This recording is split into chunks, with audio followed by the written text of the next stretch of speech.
Welcome back, AweReally people. We've got a fucking awesome episode for you today. I know I told you last time that we'd be talking to a couple chicks, but they fucking bailed. We'll probably be doing Story of my life.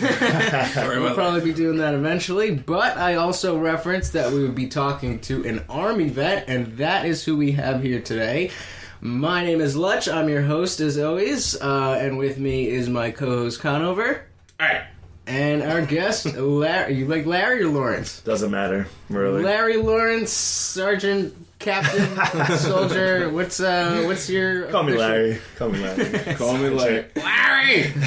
Don't get to think of the whole fucking time now. Well, pleasure to have you, man. Thanks, man. Thanks for having me.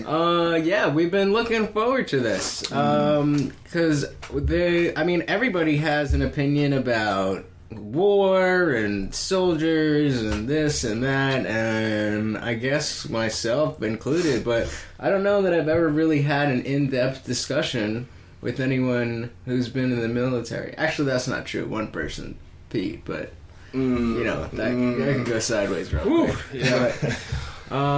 So what's up? Not much, man. How you guys doing? Good. It took a while to get together. That's what happens when we're all working. Scheduling issues. But we made it work. Yeah. Got lucky today. I didn't think I was going to be able to make it, but I was like, fuck it. I'm leaving it too. I was surprised you were even working with this weather. Yeah, man. Me too. Hashtag pool boy life. Yeah. You know it, baby. Stay hustling, make that money. So me and Larry met. You're not still on the schedule there, right? No. But I'm still on because I'm still getting messages, but I'm not getting scheduled. Well, he was/is a bartender at Green Turtle, where I work as a server.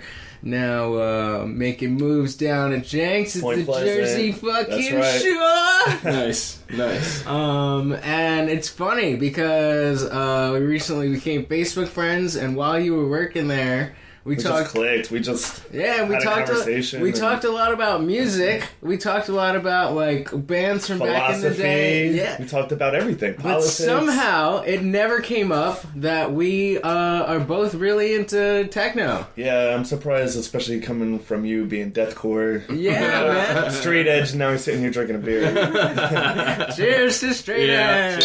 Cheers. We always cheers to something. That happens, though. You're younger, you get sucked into it and whatnot, but then you just kind of change. Yeah, I talk about that all the time. I love the house music and the techno and stuff like that. It just takes you somewhere else. Yeah, when did you get into it? Well, honestly, when I was in the Army, I was stationed over in Germany, and I got introduced to it just kind of like from people posting stuff online and listening to it, and I started to get more and more into it. I would dig deeper and deeper. But that was more of like what we were talking about earlier, the EDM kind of stuff, the pop techno culture and stuff like that. The bullshit. And then, and then you saw the lights. Exactly. Or the dark. I honestly, one of my really good friends in the Army had gotten out of the Army. Actually, no, he wasn't out. He went on leave. He went over to Ibiza. Where the fuck is that? Spain. Oh, okay. Yeah, it's a little island, the party capital of the world. All of us tech heads know exactly where Ibiza is.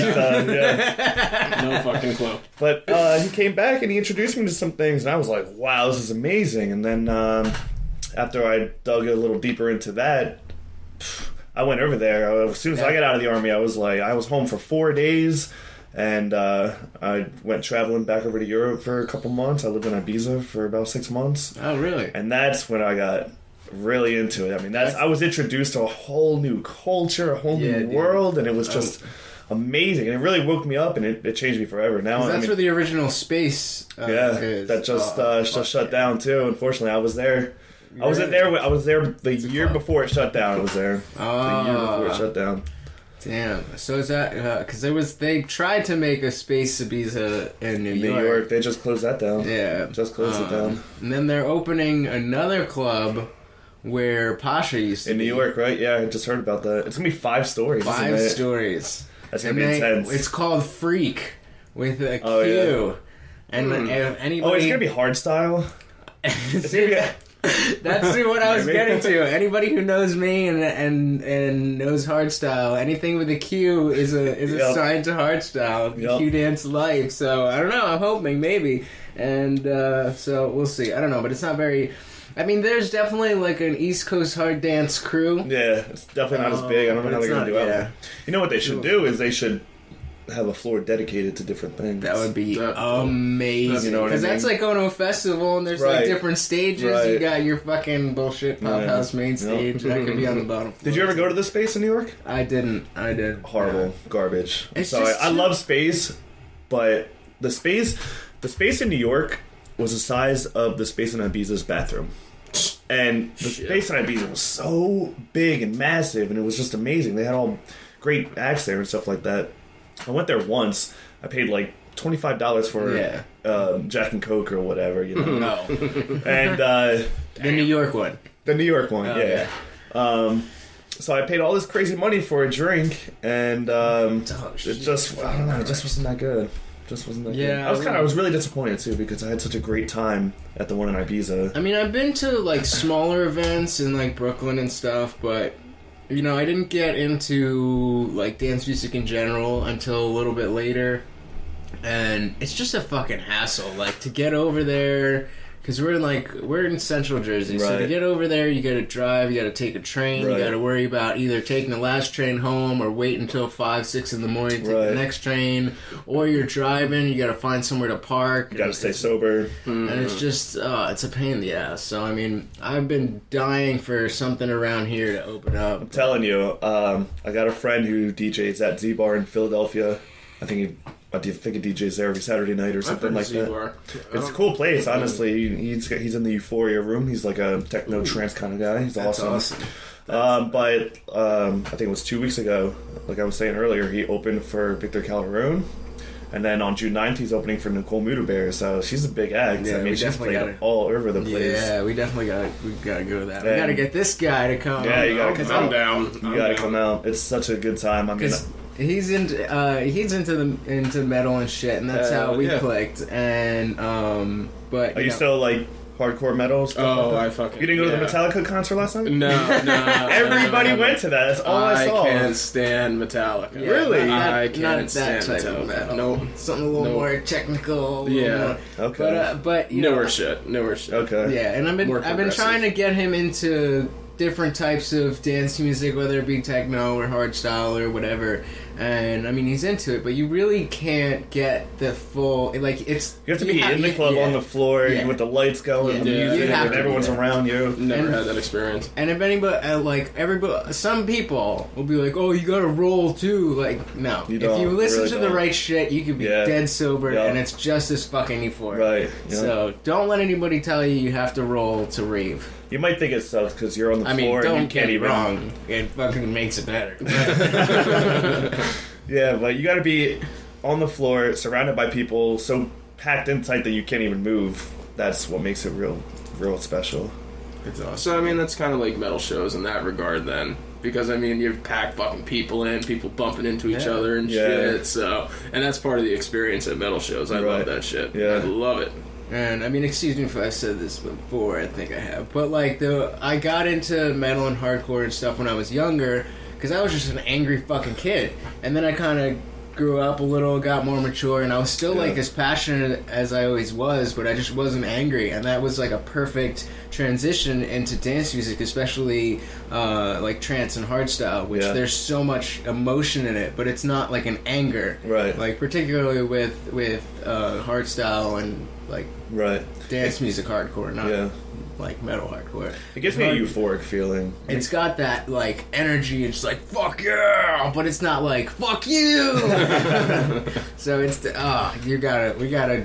So I was telling you about Conasy. He was the one who told me about Carl Cox. Next month. Governor's Island. I've never been. Even if you don't like the music, you have to go for the experience because I can feel it. I mean.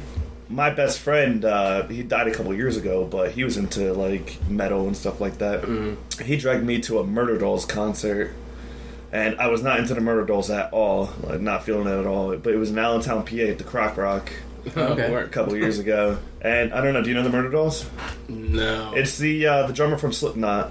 That's why I can't His band. stand Joey Jordison. I can't stand that fucking It's like guy. his band, his brother band. I don't really know who it is, but I mean, I was not into the music at all, but I went for the experience and I just went and got wasted and had a great time. Yeah. I didn't like the music at all, but I still had fun. Still had a That's good the time, thing. exactly. If you enjoy live music, that's one of the best. I mean, you can enjoy any live music, but that's one of the best things that if you're not particularly into the music, you'll have a good ass time anyway. Yeah. And I can't You meet wait. people, I'm so you glad know. it's festival season. I know, summer's coming. That's why I'm really happy I got this job down at Jenks, because, I mean, they always have live acts, and anywhere you go down the shore, there's live acts, you know what I mean? So... We'll be there. Yeah, Let me know. If anybody wants to come, let me know. Put you on the guest list. I'd be definitely down for that. Word. So, how did you get into the army, into the military? Like, when did that decision come about? So I was 20 years old. I graduated high school in 2008. Okay. I turned 20 in 2010. Like a year and a half or something like that went by. I had no idea what I wanted to do with my life. I knew that I wanted to travel. I wasn't in the greatest spot. I mean, I was just... Me and my parents weren't getting along. Me and my girlfriend at the time weren't getting along. And I just felt like I needed to escape. And one day, I was just pushed to the point. I was like, you know what? Fuck this. I went into... First, I started off with an Air Force recruiter. I got rejected because I was a bad kid. And then I went to the Marines, and I got rejected because I was a bad kid. They're really selective. They're really selective. They're really selective. So after the process itself, going through all the paperwork and background checks and this and that, it took months. And the whole time, I'm freaking out. I'm like, I got to get out of here. So after, I don't know, 6 months or whatever of just going through paperwork and going back and forth, blood, PT tests, like physical training and stuff like that, I walked into the Army. I said, sign me up. I said, I don't give a shit what I'm doing. Sign me up. He's like, well, what do you want to do? I was like, well, I want to do what they do in the movies. It's like, all right. It's like, all right. So I became an infantryman. I signed up for the infantry. Yes, I saw your post the other day about how few people are infantrymen. Why infantrymen are assholes. My infantrymen are assholes. What is involved in that? Like, what do you do? I mean, I guess. Do in the so movies, the thing that you saw, it puts up the statistics of how many American citizens or whatever country just signs up for the infantry in general, because it's a dangerous job and it's really demanding. It's very like physically front demanding. lines. That's front lines. Yeah. And the reason that they're such assholes is because they're the grunts. I mean, we sign up because I don't want to speak generally, you know what I mean? But a lot of people, from what I know, they were like the misfits. They were the people that, they were bullied or whatever. They didn't have a lot of friends growing up or anything like that. And they just kind of had enough. The infantry is their calling. I mean, we become a brotherhood. We all come together from all parts of the country. I have so many friends from anywhere in the country. I can go to any state right now, and I would most likely have a place to stay. That's pretty awesome. A couch and crash on, you know what I mean? Cool. Because I met people from Alaska, Hawaii. My brother's actually in Hawaii right now. I'm going to see him in the end of June. But I mean, California, Texas, anywhere in the whole country, these guys come together and we're put through the shit together. We go nights without sleeping. We go nights without, days without eating. We're pushed physically. We have to march 12 miles with like 50 pounds on our back. Even more for some guys. I mean, the guys that are like special forces guys are crazy. And they can do literally anything. They're like supermen. So what is the training like? What does it take to... Because, I mean, I'm sure there's a lot of people that sign up and then go through... Basic training, yeah. So I signed up. I was sent down to Fort Benning, Georgia in the middle of summer. And that was brutal itself, coming from Jersey and not being able to walk around in my bathing suit. But to be honest with you, I did not have that much of an issue with it. I kind of liked it the whole time because we were pushed at all times. At all times we were pushed. We were woken up sometimes. We would be sleep deprived to where we only got like 3 hours of sleep, 4 hours of sleep, and then our drill sergeants would come into the barracks screaming at us to get total lie and stuff like that. It's like 3:30 in the morning, and we just got to bed. No, that's got to be on purpose, right? Oh, yeah. Test you and well, shit? the thing is, they want to break you down so they can rebuild you back up. Right, okay. You know what I mean? That's where I was going, okay. Physically, I loved it. I just love the obstacle courses and stuff like that. They teach you how to shoot guns. They teach you... I like camping, and they teach you how to survive out there in the wilderness, you know? They teach you how to build fire and do this and do that. It's really cool. That's got to be priceless, the survivalist training. Right. Because, like, you know, you see some of these shows, like Naked and Afraid and shit like that, and it's like former, you know, Army guy, or, you know, Marine vet or something like that, and it always seems like they're the ones with the best survival training. Yeah. So that's got to be fucking priceless, man. It I would is. love to get some of that shit. I would say the most priceless thing about my time in the Army was I was sent to Germany, and I spent 4 years in Germany, and it was just amazing. Oh, wow. It was amazing. I've been to every country in the European Union. I made so many friends over there, just like I have friends here in America. I can go over there, and I actually just got off the phone with my buddy in Vietnam right now. He's actually an English guy. He's an English guy that I met in Budapest. That we traveled together. Yeah, we traveled for a while. And then we just kind of split up, you know, we want to run away or whatever.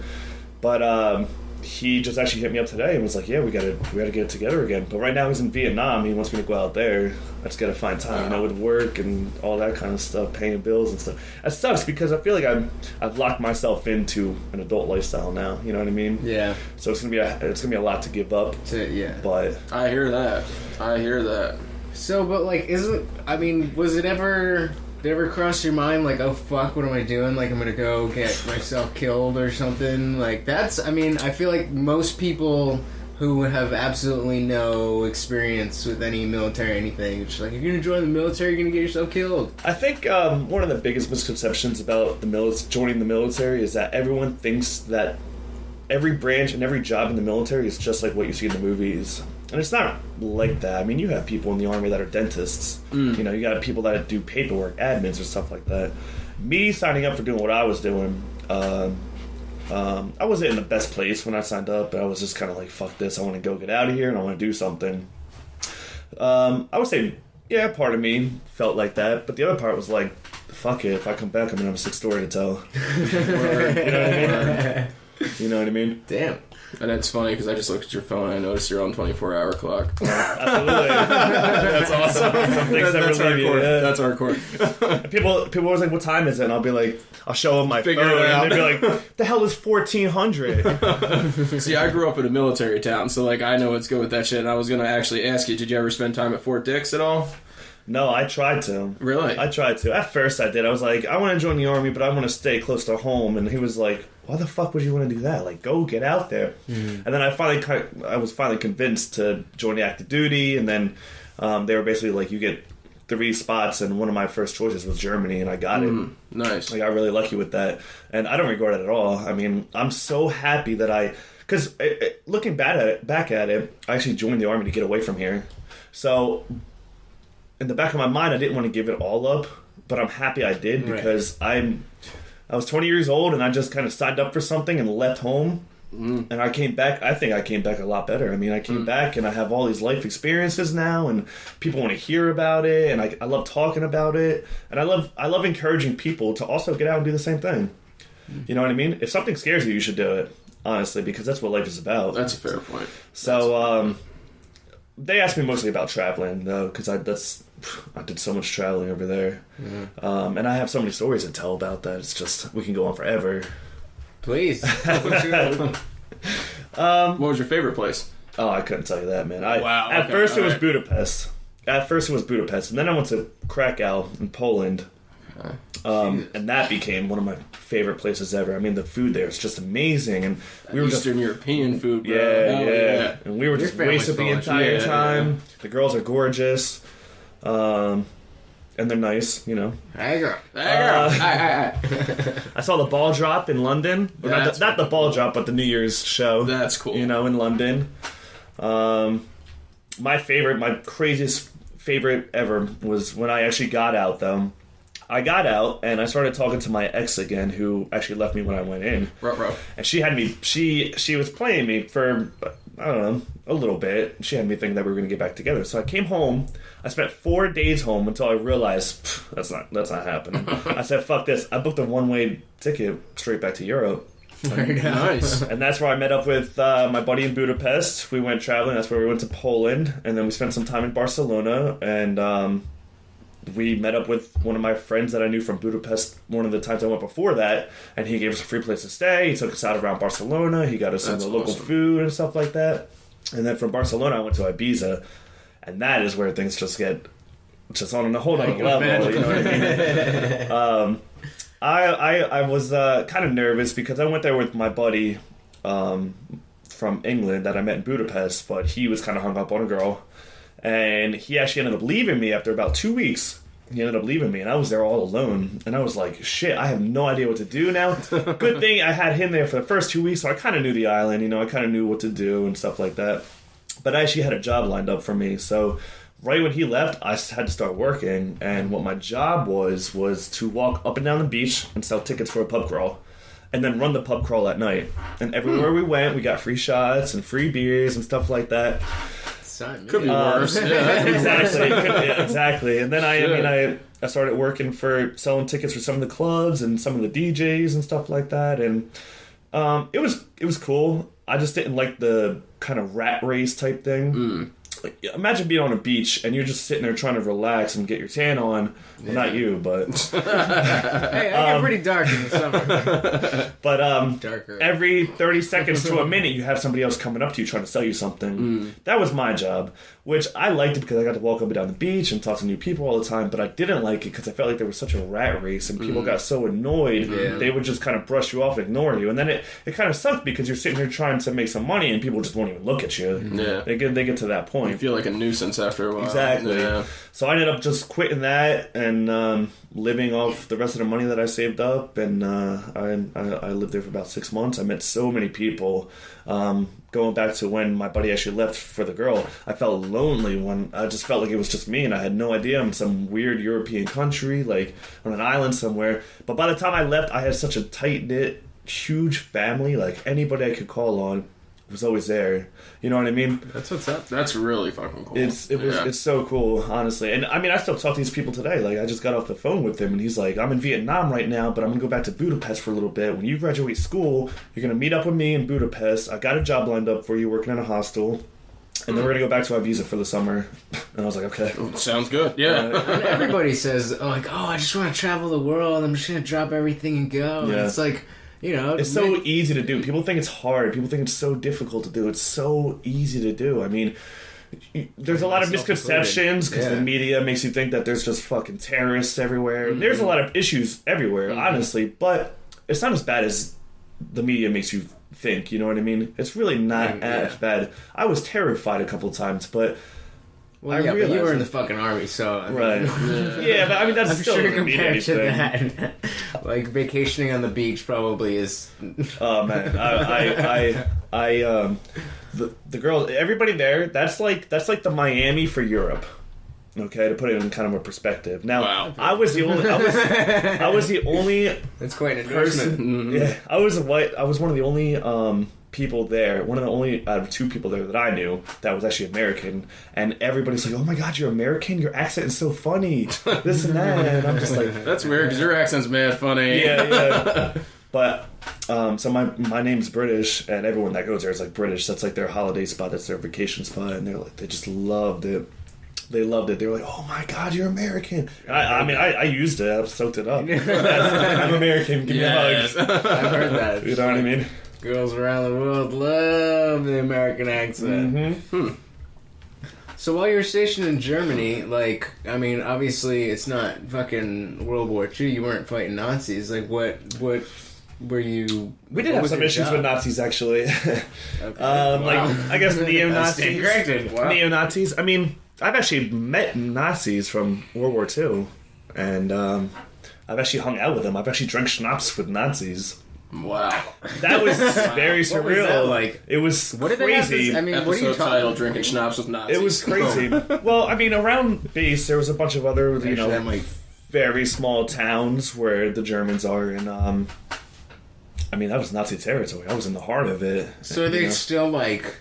all about it, or are they like... some of them are. I mean, to tell you the truth, some Germans are very proud of Hitler because of everything that he accomplished. He accomplished a lot. He was super innovative. We talked about that last time. He was super innovative. Yeah, dude. A lot of people are very proud of him. Now, other people are embarrassed of it and just disgraced by it. You know what I mean? Because that's the other thing the media portrays Germany as having this national disgrace for that whole period. Right. And they always refer back to that, and it's just like, but... Interesting fact about Germany, they're leading the world right now in green energy. They're number one. Mm-hmm. They got some nice... So they're making some progress. Because who was fucking... Oh, I was watching an episode of Joe Rogan with Abby Martin, who's like super fucking leftist, and she's like, "What humanitarian effort has ever, done more good than damage?" And Joe Rogan's like, "Well, the Germans used to fucking bake Jews, and now they make really nice cars." Joe Rogan's a man, too. He is a man. Actually, Mercedes, they made the gas chambers, didn't they? Was that the Mercedes or BMW? You know. It was one of them companies made the gas chambers. Right. I can't remember. I think it was Beamer. I think it was BMW. Yeah, me too. Yeah. Did not know that. Yeah. Yep. I thought it was funny because my grandparents were in World War II. My grandmother packed parachutes. And whoa, that's cool. My grandfather... I forget what he was. He didn't actually fight in the war because they had a farm, and I guess his father was sick or something like that. So he came back after training and stuff like that because he was responsible for growing the food for the soldiers at that point. Mm. But my grandmother packed the parachutes, and I mean, up until the day she died, she never did anything German or Jap. Nothing German or Jap. No cars, nothing. Wow. TV, nothing. Wow. But yeah, going back to the hanging out with the old Nazis and stuff like that. Yeah, they showed me their old military gear, and they told me stories, and they showed me pictures. And actually, I have pictures on my phone that I can show you guys. When I was working at Brick House, one time I was bartending, and I met a guy whose grandfather was a World War II veteran, and he sent me pictures of his journal entries. And I actually have those on my phone. That's pretty. That's funny. I was just gonna say my grandmother actually just stumbled across some stuff from my grandfather who was in World War II, and he was in some book or something. Let me see if I can pull it up real quick. And he's like mentioned by name and everything in this book, and cool. It's really fucking cool. And he never talked about it. Like, it was one of those things where you didn't bring it up to Pop Up. Like, don't talk about it. He doesn't want to talk about it. So I never knew what he was actually doing over there in World War II. But I was always so damn curious, and I'm a history guy, so I was really curious. And he just never wanted to talk about it. So when she came across this stuff, I was like, "Oh, that's really cool to actually see." Let me see if I can that is awesome. About it. Please go ahead while I look here. Sorry. Right, yeah. So, like, what was your daily like duties in Germany? Honestly, just bullshit. Clean this, clean that, do PT, go eat. Just like occupation, it was just bullshit, stupid shit. On top of the training that we did, which the training was badass, but to be honest with you, I was just looking mostly forward to traveling all the time. I mean, that's all I wanted to do. And it was funny too because at first, when I first got to Germany, I got sucked into the nightlife scene, and I was just going out to the clubs all the time, and I was spending my paycheck like that. Then I actually met a guy. I met a kid, one of my buddies, and he was like, "Yeah, man, I just came back from Budapest or this or that." And I was like, "Oh, that's awesome." And I was like, that's what made me realize, dude, I'm sitting here, I'm drinking all my money away. Why don't I go out and start traveling? There you go. And that's actually opened my eyes to so much. You know, the world is yours once you get out there. It really is. If you're nice to people too, you gotta be nice. Don't be a dick. Yeah, if you're a dick, apparently there's a whole section in this book about my grandfather. That's awesome. As I'm reading it, yeah. T5, I don't know what that means. T/5. John Garrett Conover, it's my grandfather. Always known by his middle name prior to military service, was called for Army duty on July 26, 1944. During basic training at Camp Croft, South Carolina, he fractured a bone in his foot. After recuperation, he qualified as a sharpshooter, being 5th highest in his platoon of 247 men. But that didn't keep him from doing KP, and it just goes on for like 2 pages about him. That's really cool. I guess I'm going to actually have to read this. Yeah. That's pretty sweet. So that's another thing. Like, just quotes from him and shit. Wow, that's cool. That's also pretty cool that, like, like your grandkids are going to be like, yeah, my grandfather was in the army and he did this, he did that. And that's like we all want to leave like a legacy behind. Yeah. fucking cemented some shit in there. That's right. I'm not done yet, though. There's a lot more to do. I can imagine. I've got a really good we're friend. fucking young. My brother's a really good friend, I should say. I know him because of my oldest brother. They went to high school together, and he was a Marine, and he was over there, and he got hit by an IED. His Hummer, he lost his whole platoon. He was the only one that survived, but he's a quadriplegic now, living out in San Diego. And I always think he's got 2 kids. God bless him. Yeah, and I always think like how much different is his life going to be just because he decided to give up his life for the country. And it sounds kind of sensationalized, maybe specifically to our listeners, but it's true. Like, he's a testament to that type of shit. Like, giving up what could be your life. Like, he gave up his legs and his arms. You know what I mean? Like, and he's just a lot of people give up more. Yeah, exactly. Like he oh man, I'm getting chills thinking about it. Like, having to lose your platoon and shit, like, that's wild, man. Oh, that's sweet. What does it say? All gave some gave all. Yep. That's pretty. Yep, there you go. But yeah, so speaking of leaving a legacy, I always wonder like how his kids are gonna grow up differently because of that and all that, man. It's wild. And it's not just them, it's a whole generation. Yeah. It's crazy. It's bullshit. We've been over there for fucking 16 years now. Ridiculous. There's some other shit going on. Mm-hmm. And that's kind of also where I wanted to touch on. Like, obviously you joined after, like 9/11 and all that shit.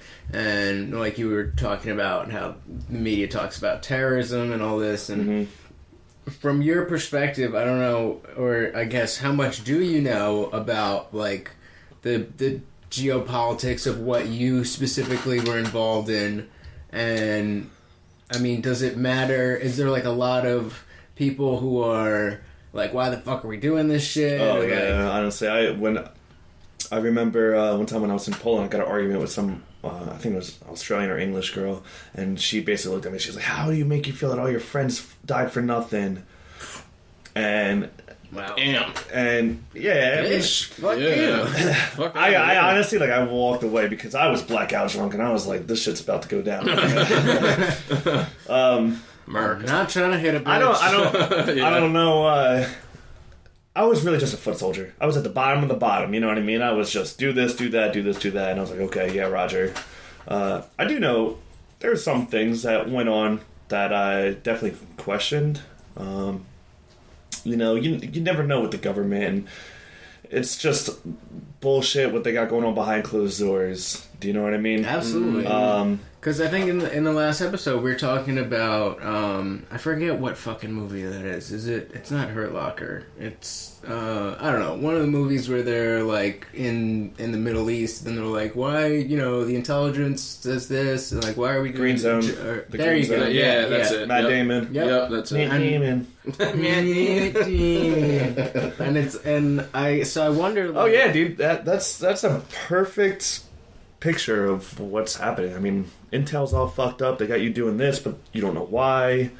You don't know if you're bullying somebody. I mean, there's been a lot of soldiers that have been like, fuck your medals. I don't want them. I saw what we did over there in Iraq, and we ripped families apart, and we killed people, and this and that. One thing I would definitely say is that I'm from Hamilton, and yeah, I'm from Hamilton, and we did not have a heroin epidemic like we do now until the war started. No shit. And that's the world's #1 opium supplier. No shit. Yep. Did you go to? I mean, I know people that I know. Yeah, Hamilton West. Yeah. I know people that we played you guys in football all the time. Yeah. I knew people that were over there specifically to protect opium fields. Wow. I mean, that's got to say something. Yeah. Wow. You know what I mean? Now you got people dying left and right. There's such an epidemic now. I mean, they were talking about, I forget where I heard it, but that the opium production or not production, but the manufacturing, was down. And like as soon as we occupied these fields in like Afghanistan or whatever, it went up like 95%. Oh yeah, I'm sure. It's like, dude, come on. I mean, you can't. It's crazy though that people can't put this together. But it's right exactly in front connect of the dots. You can't put it together. That's and I don't know. That's it's not only that though. It's also oil. There's so much shit, and that's why, like, personally, I feel like I don't know if I could ever bring myself to be a part of that machine, because it's like, what am I? That's exactly why I got out, because I started to see what was going on, and I was like, fuck this, I don't want any part of this. I was like, I'm out of here. So that I actually thought about re-enlisting too, and then I was going to ask like, you if you had any desire to re-enlist. I mean, if I believed in the cause, absolutely. If I was there, if I backed up the cause, absolutely. But, you know, we were lied to for years. I mean, 9/11, there's a lot of conspiracy around that. There's a lot of conspiracy around it. And a lot of facts out there prove, you know, some things. I mean, where was the plane in the Pentagon? Yeah. Where was the plane? Jet fuel can't melt steel, bro. Yeah. That's right. And it's like, we joke about it, but... You know what? I like to say that day, like 9/11, was the day that changed the world forever. Absolutely. Like, I mean, for me personally, both my parents got laid off work, and a lot of other people got laid off work. And whether or not it was, you know, some type of false flag, whether it was really, you know, the official story of Islamic terrorism, quote unquote, or whatever, it definitely, it changed so much, and not just here, not just in New York, not just in America, the whole world, the whole entire world. It's crazy though, because life was good in the 90s. I mean, was. We lost Kurt Cobain, but and then 2001 came, and it was just like an instant. I mean, there's been some good things that happened since then, but and there was shitty things that happened before that. But it's just the scale. Now we've been stuck in this continuous war and gotten nowhere for 16 years, and you know the thing that sucks the most is like. Think about being, I don't know if everyone's pro-Obama, anti-Obama, whatever, but he promised to get the soldiers out of Iraq, which he did. He kept his promise. But right after he took everyone out of Iraq, you know, they moved right back in and they took that over. So I look at it like this. If I was like a father or mother and my son died at fighting Iraq and then they just come right back in and take it right back over, I would be furious. I would be... so furious. And a lot of people are. Yeah, a lot of people. They are, absolutely. And then it's just like, because I mean, again, like just foreign affairs in general, I'm trying to get a better understanding of things. But, you know, I mean, number one, it's really hard just because of the distrust in the mainstream media, and you never know what side of what story you're getting. Yeah. But, fuck, I forgot what it's all the disinformation. I mean, I heard stories about the government having a whole disinformation program. I forget the quote. I mean, or who said it. Something that goes along some of the lines of when the public believes everything they're told, that's when we know the disinformation program. Right. Something like that. Okay. And now they're setting up like fake protests, and this shit's happening right in front of people, and they're just so stupid. They're getting sucked into it. And it's just like the mainstream narrative seems to be that, all right, there's these dictators and there's these terrorist groups and whatever, and we want to go in and fix it and establish something. But you go in there and it's, again, as far as I can tell from the information that I can gather, it's like there's so many different problems from so many different areas that it's not something you can just go in and fix. Yet at the same time, you know, a lot of people are not okay with just being like, all right, well, shit's shitty over there, and that's what it is. Yeah. So that's one of the things I loved about the 60s. Everyone wants to preach about hippies and this and that, but they made a difference. I mean, they did what they had to do to make a difference. Yep. Honestly, they were against the war, and they made it known. People today are such pussies. Nobody wants to stand up for anything. Well, they certainly want to stand up for shit, but they stand for up fucking gender pronouns. Yeah, right. Some stupid shit. Yeah. Antifa! Oh, God. Oh, God. We were touching on that before. And, so I was telling him that when he couldn't come, we did the one-on-one episode, that, you know, like Antifa and how we weren't really talking about politics that much, but because of all that shit that had to do with free speech, that we were... We touched on it. It kind of worked out because Larry was the one who was supposed to be our guest that week. That's right. But then, you know, we ended up talking about this shit. Yeah, I mean, you fucking listened to the episode. Yeah. And if you didn't, just do it. And it's crazy that you know, bringing it back to the 60s and whether it's like Vietnam or civil rights and the kind of protests, the type of protests, the issues that they protested and things. versus what the fuck is going on today. Well, I talked about that specifically one time about how, with feminism, like, at least the civil rights movement, like, they knew what the fuck they were doing, and they actually got shit done productively. And feminism is just so, it's all over the place. Yeah. It's all over the place. And, I mean, to be fair, like, who was it? Maybe, it might have been Tim Pool, but whoever it was talking about how when we see history, it's like this truncated version, and it's told in a chronological way. You know, there was the main story, and this happened, and then this happened. So I'm sure there was, you know, like, what am I trying to say? Fucking... Like, there's different narratives and different groups and different people. Right, so living in it makes a big difference, because we only tell one story, and coming from a history teacher background, like, I was only telling one story. I was telling the textbook story of the civil rights movement. So I'm sure during Victor's story. Yeah, and I'm sure during civil rights there was a lot of different conflicting groups and conflicting ideologies and shit. But I can't imagine that it's as bad and it's as fucking cannibalizing. It's hard to find the words. I mean, I think I know what you're trying to say. Yeah, but it's hard to find the words for it. I mean, I think that some of that comes from, like, the disinformation program. I think that what we need to do is we need to get people to start thinking clearly. I mean, absolutely. We need to break things down and start thinking about things honestly, and look at the evidence and look at this. And don't just believe everything you're told. Believe nothing. Honestly, just don't believe anything. That anything is possible. That's and I mean, the problem is the same stuff happened back in the day. I mean, this was happening in the 60s and 70s. People like to think of it as like it is a better time, and I think it was a better time because now we just have some. It's like things just evolved over time, and now things are worse. That's your white privilege, bro. I know, sure it is. Yeah. Your white male cisgender privilege talking. Yeah. I remember getting rejected from clubs in Germany just because I was American. Really? I was like, yeah. But let's bring it more internally. What do you guys think about police brutality and stuff like that? Well, I definitely, to preface wherever this goes. Yeah, wherever they give... wherever this goes, I want to preface it by saying there's definitely it's definitely sensationalized by the fact that you really see, you know, whatever's caught on camera, right, and whatever. Like the living room war idea of Vietnam, when it was just like all people knew of Vietnam was what they saw on TV at 5 o'clock, on the 5 o'clock right. news. Yeah, so you don't see your average traffic stop going viral.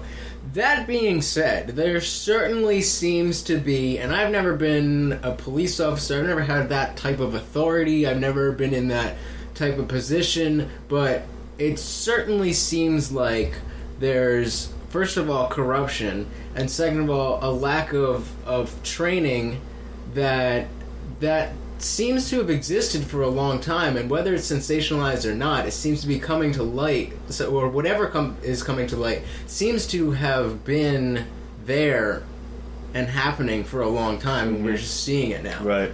There's a video on YouTube that I want to show you guys, but they like to take it and make it like black and white type thing, because it's always the white cop shooting the black person, right?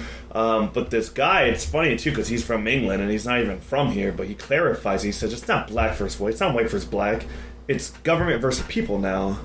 That's what it is. I mean, we're giving these people authority and telling them, you know, you're here to protect and serve, but by protect and serve, if somebody's on the ground in handcuffs, you should not be kicking them. You should not be hitting them. Yeah. Who the fuck cares what color they are? You know what I mean? You can't judge. Just from a human standpoint. Exactly. How the fuck can you do that shit? We're so out of touch with human nature now, and it's just amazing. It's just, how did we get to this place? And how do we reverse it? How do we come back to it? And I mean, again, to be as fair as I possibly can, I can think about when I was working in the mental health industry. Like, there's this certain type of professional desensitization that you need. Like, you know, when you're talking to people who are just in shitty positions all day long, and that's what you do, and you are responsible somewhat, you kind of have to be a little bit cold, and you can't let that shit affect you. Right. And so I can imagine if you're being a police officer, you have to kind of dehumanize the people that you are quote unquote victimizing, whether you're actually beating the shit out of them or just kind of ruining their day by arresting them, whether they deserve it or not. You kind of have to remove yourself to some level, but it seems like because of the they're so far removed. And the institutional the difference between compartmentalizing and just completely removing yourself. Right. It's just. But they're trained now. They're starting. The training is turning into that. It's turning into this person fucks with you. Take care of them. Yeah, you know what I mean. But you gotta understand where the other person's coming from too. I was having a conversation with somebody a couple, weeks ago, whatever. It was about all this kind of political stuff. Gun rights was one of the big issues. I'm huge pro gun. Huge and pro gun. But instead, still forming an opinion. Look at why inner cities are the way they are. Okay, now it's like that because people are growing up in these kind of environments, and they have been for so long. And part of that is the government and the whites in government, because this and that. Let's not get too deep into it. But why not? Let's. Well, we can. But we can. But all day. If we focus on making these people's lives better, then they're not going to really want to feel the need to turn to violence for that kind of shit. Yep. So what we should do is we should focus on making life easier for these people, and that way hopefully we can keep them out of the trying to sell drugs and trying to push guns and trying to do this and trying to do that. You're always going to have your criminals, obviously. And of course the neocon answer to that is, well, they could do it themselves. Yep. Nobody's forcing them to do this and that. And it's like, there seems to be, again, such a disconnect between just the basic ideas of, human psychology and what it's like to be brought up in this type of environment. You have to fight for everything. Yeah, and it's There's such an ignorance to that. There is. Huge. And I didn't realize that, actually, until I started going to school. Mm-hmm. My psychology class last year, he really opened my eyes to it, because he was like, look, if you look back at, how the whites treated the blacks back 100 years ago, right? And then look at where we are today, and look at where whites are, and look where blacks are. You still have poverty on both sides. You still have you're good and bad. Yeah, people like to say, "Oh, Lincoln freed the slaves," whatever. But again, we were just talking about the '60s. The civil rights was only fucking 50 years ago, and there was Jim Crow, and shit takes time, and that doesn't mean that things may be institutionally a lot more equal now, and you can see that in the fact that it manifests itself in the fact that a lot more people of color, a lot more women. But look at all the hate now, people. There's so much racism that comes from that. People hate another person of a different color just because they're that different color. Yeah, which that comes from being in the past too, but I feel like now with all the technology and all the knowledge that we have, we should be a lot further along. We have available. We should. Right. And we like to, people like us, quote unquote, who don't really think like that, and who grew up in, I don't know about you guys, but I grew up in a pretty diverse, I did, high school and whatever. So it never really occurred to me to think that way. But just the other day, this girl that works at the Turtle,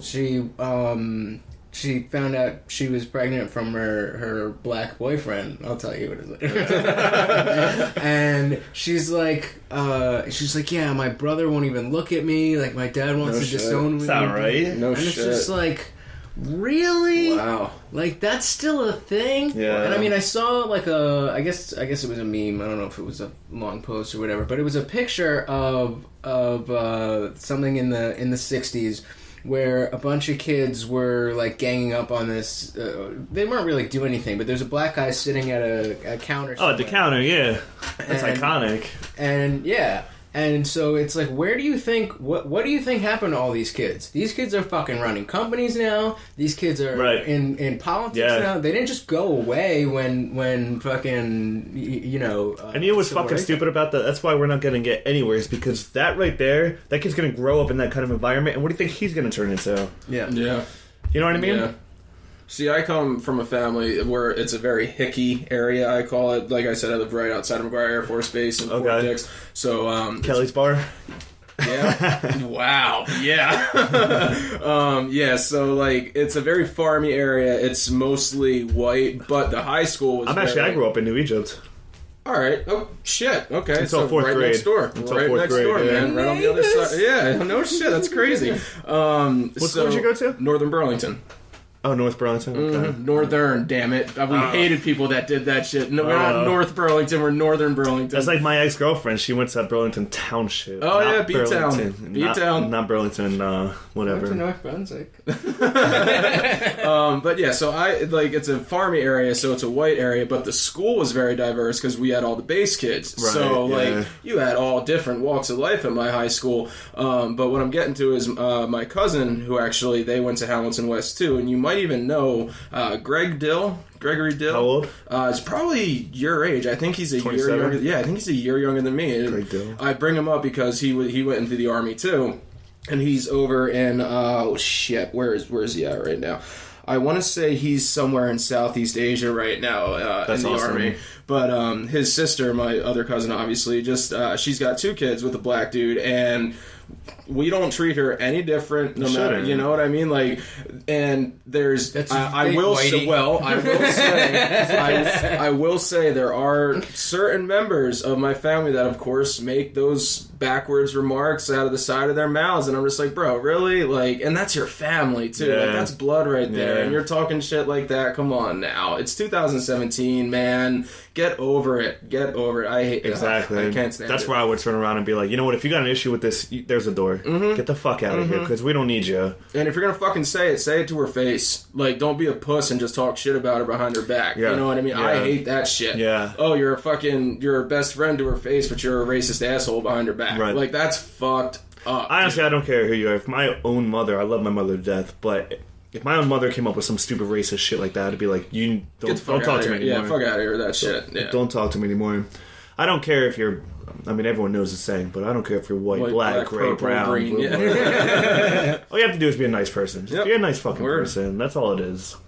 And, like, the other side to that is I was just listening to Sam Harris talking on We the People Live with Josh Zepps, and they were talking about, I want to say his name's Charles Murray, who, the bell curve, you might be more familiar. I don't know, but really. the basic idea was that, like, IQ tests have been blamed for being culturally skewed. Yeah, and Standardized I've heard about testing that. has gone through a lot of that shit, too. And, like, he was making the case that that's not the case, that it isn't necessarily useful, but if you give the same test to different groups of people, to expect that all groups of people are going to have the same average is not... That's really but the difference between any one group is going to be much greater than the difference. Yeah. Or, did I say that right? Yeah, no, yeah, you got it. Yeah, between any two. That's like, there's a picture I saw on Facebook one day where it's like a person is talking to like a dog, a cat, a bird, a turtle, and a fish, and they're like, all right, whoever climbs a tree passes. Yeah, Obviously, like, the fish isn't going to climb the tree. You know, it's going to be the bird up there, and the cat or whatever. But that's kind of like that's what they were getting at. That same thing. Mm-hmm. Now, one thing I do want to say though, as long as we're going down this road, is that even though everyone knows that this is happening, it's unfortunate and everything like that, this doesn't give anyone a reason to fall victim. You know what I mean? Absolutely. To stupid shit, especially because now you can't do anything without being racist, Right. And that's true in this world. I actually, I just became a member of the Phi Theta Kappa Honor Society at my school. Nice. And we have to do like a group project. It's an international honor society, so I mean, you got students from like Romania and everyone coming together. That's to cool shit. do this stuff, but we have to do this kind of project that I guess we put out there. I don't really know the details behind it yet, but and some of the ideas that came up were, that kind of fallen victim to racism type thing. And I'm just sitting here the whole time, and I'm like, man, you'd never have to fall victim to something like that. I mean, honestly, life's not fair. Life's not fair for anybody. Exactly. That's what I was. It's really not fair for anybody. But if you fall victim, that's like falling victim to life. I mean, this is your life. Yeah. We've had a black president, you know what I mean? And if you think he never went through trials or tribulations, then you're wrong. I mean, everyone, black, white, anybody has gone through. Everybody's got their shit. Exactly. But if you fall victim to it, that's like giving up on yourself. And that's one of the things that Yeah, and like you said, it's not equal. It's not a level playing field. Right. Level playing fields don't exist. Like again, you guys know I'm always talking about Joe Rogan, and he was just talking to Cameron Haynes, the bow hunter, and they're always trying to like they actually changed my mind about like hunting and things like that, because I used to be I used to pretty much be against hunting, but then they I'm a hunter. They posed a question about like you fucking eat meat, and like we're going out and actually taking an animal in the least That's why I do hunt, because I stuff my freezer with meat that I killed humanely. It's nothing that you like deer, I'll bring some by. You like deer, I'll bring some by, dude. But I believe in not. I don't want to eat. I don't want to eat chicken that's been stuck in a crate the size of this table its whole life and not been able to move anywhere. Yep. I'd rather go out and get something naturally, and even to make the vegan point of view, it's like these fields where they harvest whatever, they use like pesticides, and like there's a lot of rodents that are killed, and it's like, so where do you draw the line? Like, do you only care about larger animals? Do you care about insects? There is a if you ask a hungry hierarchy. person, they don't care. A hungry person will eat anything. Yeah. And there you go. There is a moral hierarchy to the animals. And so going back to the point I was making is that like in nature, like humans like to think that we're removed from nature, but we are a part of nature, and there is no level playing field. We're so lost. And so we can acknowledge the fact that if you're white, you might have, like, on average, less obstacles to overcome. If you're a man, you might, on average, have less obstacles to overcome in this area or that. But that doesn't mean... That's not an excuse for this or that. That's the hand you're dealt. Like, if you fucking are born without a disability, then you're better off, but nobody blames... I love those people with disabilities that overcome them and say, you know what, I don't got no legs, I don't give a shit, I'm still going to go out and skateboard. Exactly. That's what I'm talking about. That's how anybody should live their life. If you're black, you have more to overcome to... But once you get up there, you can look at yourself and say, I did it, I made it. And that's just part of the human experience. Right. I'm not saying that it doesn't exist, it's just that's the fucking hand you were dealt. And that's what it is. You gotta do what you can with what you got. Or, like, again, while you're in the bathroom, we're talking about feminism. It's just like the patriarchy and this and that. It's just like, well... I love women. I think they should have, equal rights and stuff like that. But I think they're super misinformed. I mean, agreed. They're super misinformed. And there's no focus to the movement. That's my big problem. You know what? I was actually talking to an actual feminist from the 60s who actually fought for real shit. There you go. And she was like, these girls today are so out of touch with what they're doing. They think they're doing a good thing, but they're not. They're really actually making women look bad. Self-cannibalizing. They're really making women look bad. And it's like, you're not seeing any of the, like, we are, this show started as like an atheist thing, super anti-religion and whatever.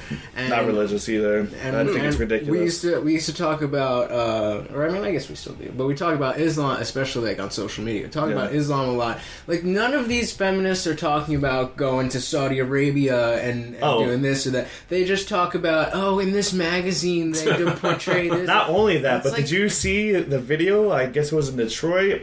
Which, how much we get trust the video, but these women are like, they're praying like to Islam. They're like, want to transfer to Islam. You think you're going to be treated better as a Muslim than you are as a Christian? Shit. You talk about feminism, but you want to convert to Islam. Are you serious? I mean, do you see? Backwards. And you know what's amazing is that the fact that they're like, I'm seeing this and I'm like, are you serious? And they're like really into it. Like, they love it. And I'm just like... And unfortunately, we have to once again make the fucking differentiation between that we hate Islam, but we don't. Muslims are people, and people deserve the right. If you want to be a fucking Muslim, go ahead and be a fucking Muslim. Yeah, I don't... But I saw another meme that I think...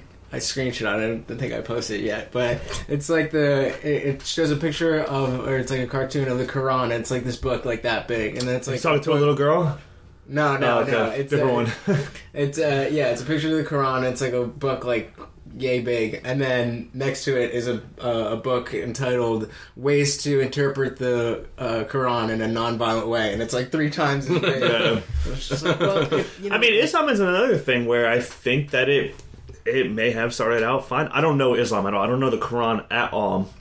But I think that's another thing that's been so construed over time that's turned into what it is now. Yep. That's what I look at it. I mean, and again, we don't discriminate. I think Christianity don't discriminate just at all. Yeah, and it's exactly. It's the extremists. I think it's the extremists for sure. But again, it's the extremists who are following the doctrine more closely than anybody else. It's like to be in a quote right. They're following it to the T. Like that's what in order to be a moderate, you have to vary and distance yourself from what the religion actually says. Right. So, us being atheists, the idea is we're not saying there's not good shit in the Quran or the Bible. Absolutely is or whatever, but those values are not inherently tied to the dogma. You can just have those values as secular values. Yeah. Be nice to your neighbor and be thankful. One of my favorite quotes in the world is, I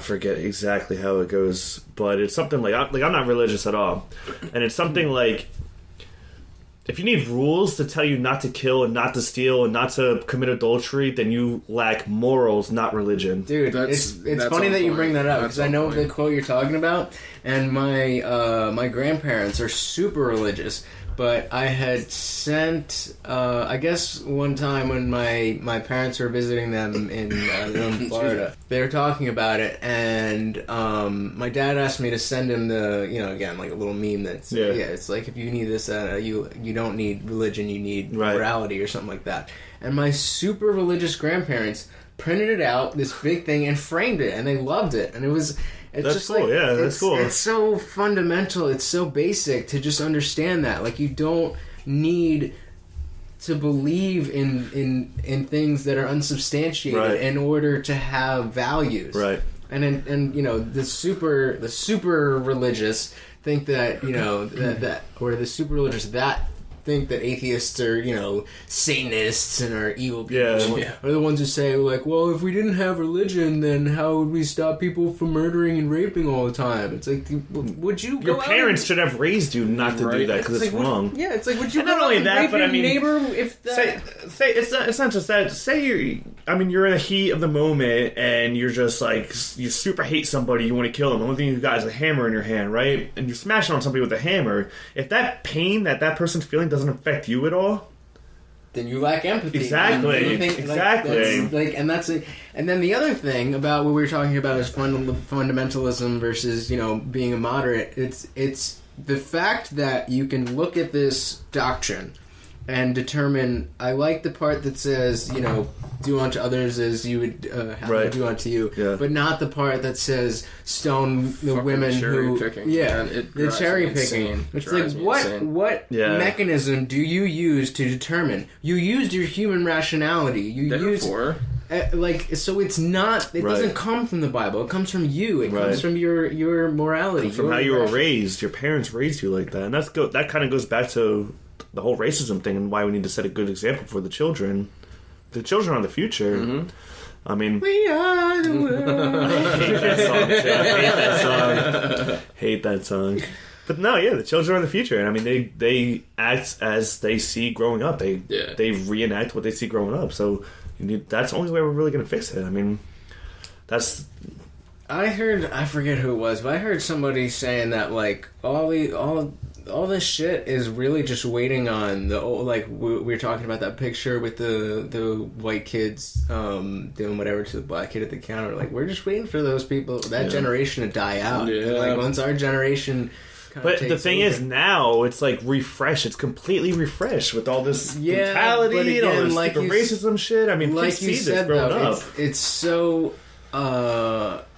heavily influenced by like the media and by politics, and people get caught up in a narrative. And when there's people who there's absolutely people our age who still follow that, but it's becoming less and less and less. And again, it's just going to die out. And now the kids... Well, to add to that though, it's not completely going to die out because did you ever see the picture on Facebook that says, how do you create a terrorist? You kill either the father or the son for no reason. So we're over there. I mean, we're still causing a lot of damage over there, and we've been there for 16 years. So imagine how much damage we did. I mean, I was psychologically the amount of damage that we did over there, and that's why terrorism is thriving right now because That's why I'm trying to learn more about that. Destruction we're doing over there. Pissing a lot of people off. Exactly. Exactly. And I mean, at first I wanted to... The reason people join against forces against us is because we are taking out their family members, especially if they're innocent. Yeah. But they're caught in such a dilemma. I remember before I even joined the Army, I used to work in a warehouse with this Afghani woman. And she started busting out crying in tears one day because she told me a story about how her brother was killed because basically the American forces came to her house and was like, if we find out you're working with them, you're done. And then the Taliban came to her house and was like, if you talk to the Americans, you're done. So they're... Catch-22, man. Exactly. They're stuck in the middle of this. It's so fucked up. That is so fucked up. Oh, and that's what I was going to say. Yeah. And that's real life. It's really happening. I mean... And I mean, again, we can definitely, especially early in our atheist career, if you will, like, it's easy to just pin it on, like, oh, well, you know, that's Islam. That's what they, you know, Sharia law. And absolutely, I still believe that. But there's also, again, the geopolitics of what's going on and what's actually happening on the ground and in different areas that are fueling that. That I still think that, you know, I don't think we could just erase religion tomorrow. I think there's people who have values that are deeply embedded in that mindset. Mm-hmm. But I think if we were to look at a world where, you know, in 50, 100, whatever years, where it was phased out and became a more secular world, that it would be a lot easier to see that those types of things wouldn't be tied to this ideology. Mm-hmm. And so the anger and the nationalism and all that stuff that's fueled by all these military actions would be a lot more individualized, and you'd be able to see, like, quote unquote, the bad people as bad people and not as the other. The tribalism that goes on, the labeling and shit. Yeah. You know, the social justice words.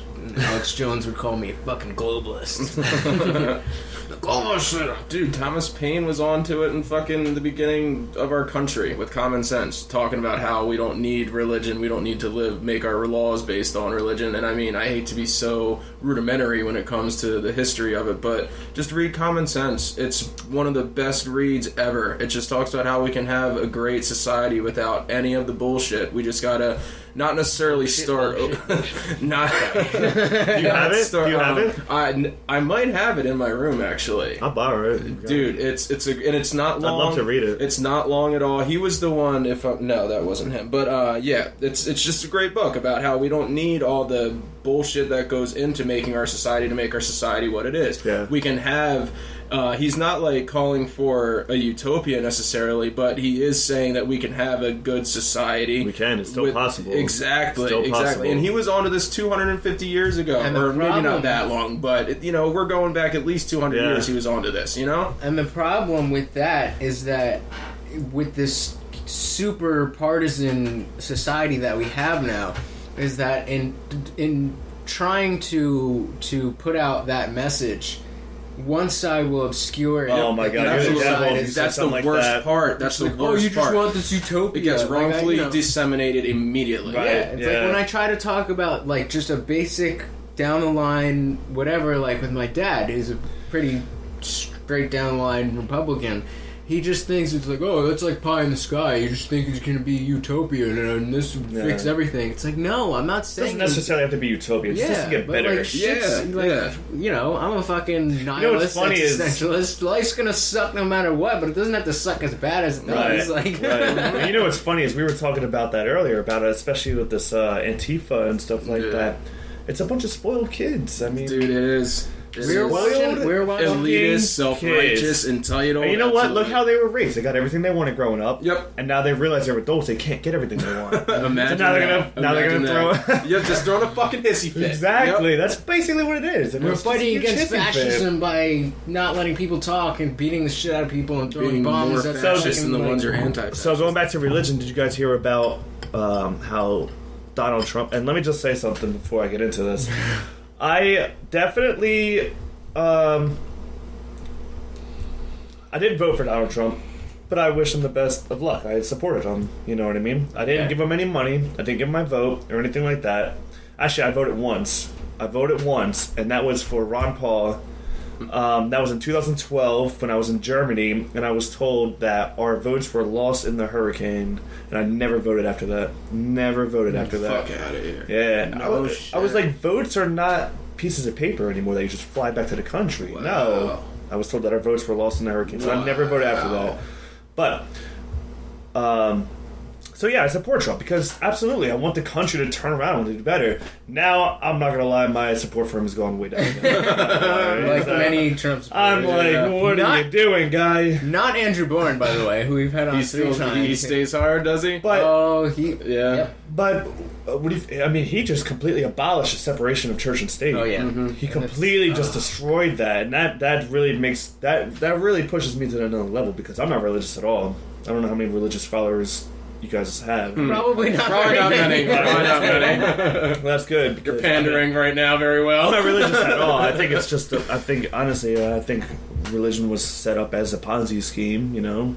I mean, sure I have a lot of deep is thoughts now. about it because I mean, have you seen the pictures of like when you have a mega church and Joel Osteen's house? Absolutely, we talked You have about Joel that. Osteen's house, and then you have his mega church, but you have people that spend money to go to the church. They're homeless, And their last Take care fucking of- dollar, bro. Their Exactly. last dollar is going to this Exactly. fucking guy. and that's why I think it started off from the beginning. Ever since day one, I feel like it was like, yeah, they made up with some imaginary story, said, "Give me your money so you can go to heaven." And Oh shit, it works. exactly. And I mean, that as much as I absolutely agree with you, I think that the roots, like certainly with organized religion, I think the ideas behind religion, that was the beginning of philosophy and science. But as the absolutely. world moved on, as humanity moved on, we developed science. Religion became obsolete, but the dogma of it kept people in it, and then people saw the opportunity to make money, to keep control. We were just watching something about how, like, when Bibles were only in Latin and you weren't allowed to even read or to translate it into English was heresy and punishable by death because they didn't want that power transferred to the people and be like, wait a minute, what the fuck? Yeah. You know what's funny about that? I have family down in North Carolina right now. They used to live up here, but they moved down there. And I've never been a religious person. I mean, I got dragged to church when I was younger, up until about 5 or 6, and then I haven't been to church since then. Lucky you. Yeah. Yeah. But I got an argument one night because me and my uncle were drinking moonshine. We're sitting on the back porch and stuff like that, and we started talking about religion. And you know, whenever you're drinking, there's two topics you never talk about. What are they? Politics and religion. There you go. Which I tend to always talk about. Yeah, me too. That's funny how that works. Yeah, so I was like, it's so funny how you have one God, but you have all these different stories about how to get to this one God, and like it's wrong over here, but it's right over here, but it still brings you to the same God, and like, and he went on, and I was like, do you know the story about how God made woman? Like he put a pile of dirt together and blew into it, and out comes a woman. Like, are you kidding me? Are you serious? Well, that's how he made Adam. He took a rib from Adam. Oh, that's what it is. Yeah. How he made people. So he blew the pile of dirt and blah blah blah. And then whatever. they had 3 boys, and then So he got it. we got a huge. Or he was like, Larry, I'm about to smack the shit out of you, because I mean he's a religious person. I mean, he could be religious. He's a nice guy, sweetheart. I mean, but I was just trying to dig deeper and get into the depths of. I was trying to understand it. Honestly, is what I was trying to do. I wasn't trying to push his buttons or anything like that. I was just trying to understand why people believe in this kind of stuff. And I brought that story up, and he was just like, "Yeah, it just works." And I was like, "Okay, all right." That's I've heard a blind faith. But I felt bad because ridiculous. me and him have gotten along our entire lives, and he really, like, I really push his buttons. Like, I really piss him off. And sometimes, you know, when I'm in the mood, I'll still go around and I'll fuck with some religious people just because it's fun. Oh, absolutely. It's fun. But I mean, that's how kind of because I was brought up religious, and then I remember even going into college, like freshman year, we were still. I've told this story a number of times. I'm sorry, but like my freshman year, I remember like people were still using AIM, and I used to have like Bible verses in my away messages and shit. But you know, as a psychology major, I started learning about the way the mind works, and that psychology is amazing too. Yeah, and that turns into how, you know, beliefs are developed and confirmation bias and things like that. And I was just like, wait a minute. And that goes back into why people get sucked into religion. Exactly. Psychologically. And yeah, but my thing was always, like, I became an atheist trying to strengthen my faith and failing in doing that. Yeah. And people always want to, you know, say, like, oh, you're angry at God and this and that. And, like, my parents... like my dad thinks that it's just a phase, and he's like, yeah, I went through that phase where I didn't really believe anything, but you know, then you're not going back. You're so far gone now. You're not going back. And he's like, and again, I was just trying to pick his brain and just see like what it was, because I'm open. I was like, all right, maybe, I was like, maybe I am wrong. Maybe I will come back to religion. Let me what. And that's what I was doing with my uncle. I was trying to figure it out. You look at a flower, and it's like, how could there be? And it's like, fucking evolution! That's how! That's what happened in Philly when we were having dinner. He's a fucking doctor! Yeah. He's a fucking doctor. And Dad, if you're listening, I love you, and you know that, I mean, I give you this shit to your face, so I'm not talking shit behind your back. But, you know what? You want to hear a funny story? My ex-girlfriend, her mom was crazy religious. She actually found a pastor up in North Jersey. She would drive like 2 hours to go see this pastor every single weekend. Money well spent. He convinced her that the world was coming to an end about a year ago. He convinced her the world was coming to an end. So what she did was she bought a sticker saying, "In God We Trust," and put it on my car. And I was like, are you fucking kidding me? Don't put shit on my car. First of all, come on. I would never buy something to put on your car. Yeah. Second of all, it's a religion thing. And I was just like, I'm not religious at all, and you know this. I never called her out on it because I was living with them at the time. But inside my head, and like I would even talk to my ex about it and be like, and she was even like, she's kind of religious because her mom is, but the other half of her is like atheist because she kind of sees the light. But I just thought that was funny, honestly. And I think that's how a lot of people are. And it's not just that the world was coming to an end. It was that this was happening, and that was happening, and this was happening. But this all went down like 2 years ago, and we're still here. Wow. And we're still here. And then she's probably still really religious. Well, I'm the bad person for throwing it in her face and be like, so what are we doing? What's going on here? But, you know, I just spent a whole night getting fucked up and doing coke off strippers just because I thought the world was going to end. But now look at me. Now I'm regretting it. Look what you did to me. Now I'm regretting it. But I mean, speaking of how you were saying your ex is kind of religious because of it, I think that so many people are just primed because of the way we talk in society and the way society's built to just map their morality onto religion, and they talk about being good and whatever onto religious language. And you talk about you talk about gratitude and onto that was actually something that we were talking about in one of my philosophy classes, because we were like, why do people become religious? It kind of gives you a blueprint. If you ever are in a situation and you're questioning what's the right thing to do, you kind of turn back to your religion and say, what would my religion do? Mm-hmm. And again, it's like, that's why I don't think that we could just, zap religion out of existence, because people do need that blueprint. Right. But I think that blueprint can exist without the dogma, without the theism. Absolutely. That there could be a code of ethics, a code of morality that has nothing to do with believing anything on insufficient evidence. That's what we need to work on. I don't know what to do. What should I do? And I look back to this. Okay, you treat people this way. What's better for me is better for society. So I'm going to do what's good for me because, and whatever the case may be. And it's just like we're slowly, I think, moving towards that direction. Absolutely. And like what you were talking about with Donald Trump breaking down the fucking separation of church and state wall. I think that that's part of the pendulum swing, and hopefully it that's a temporary thing. But I really hope and think that we're moving towards that secular direction. I think so. And again, people are starting to realize that there's only one planet. We're all living on this planet. It's like, have you ever seen any of the memes that are like, what's my religion? Human. Yeah. What's my, Yep. And, like, again, people are obscuring religious language. We're like, God is love. I'm religious, but it's like, you don't really believe in religion. You're just using religious language, perpetuating all the atrocities that have, pick anything throughout history, that have been directly in the name of religion, in the name of God, this God, that God, whatever. Yeah.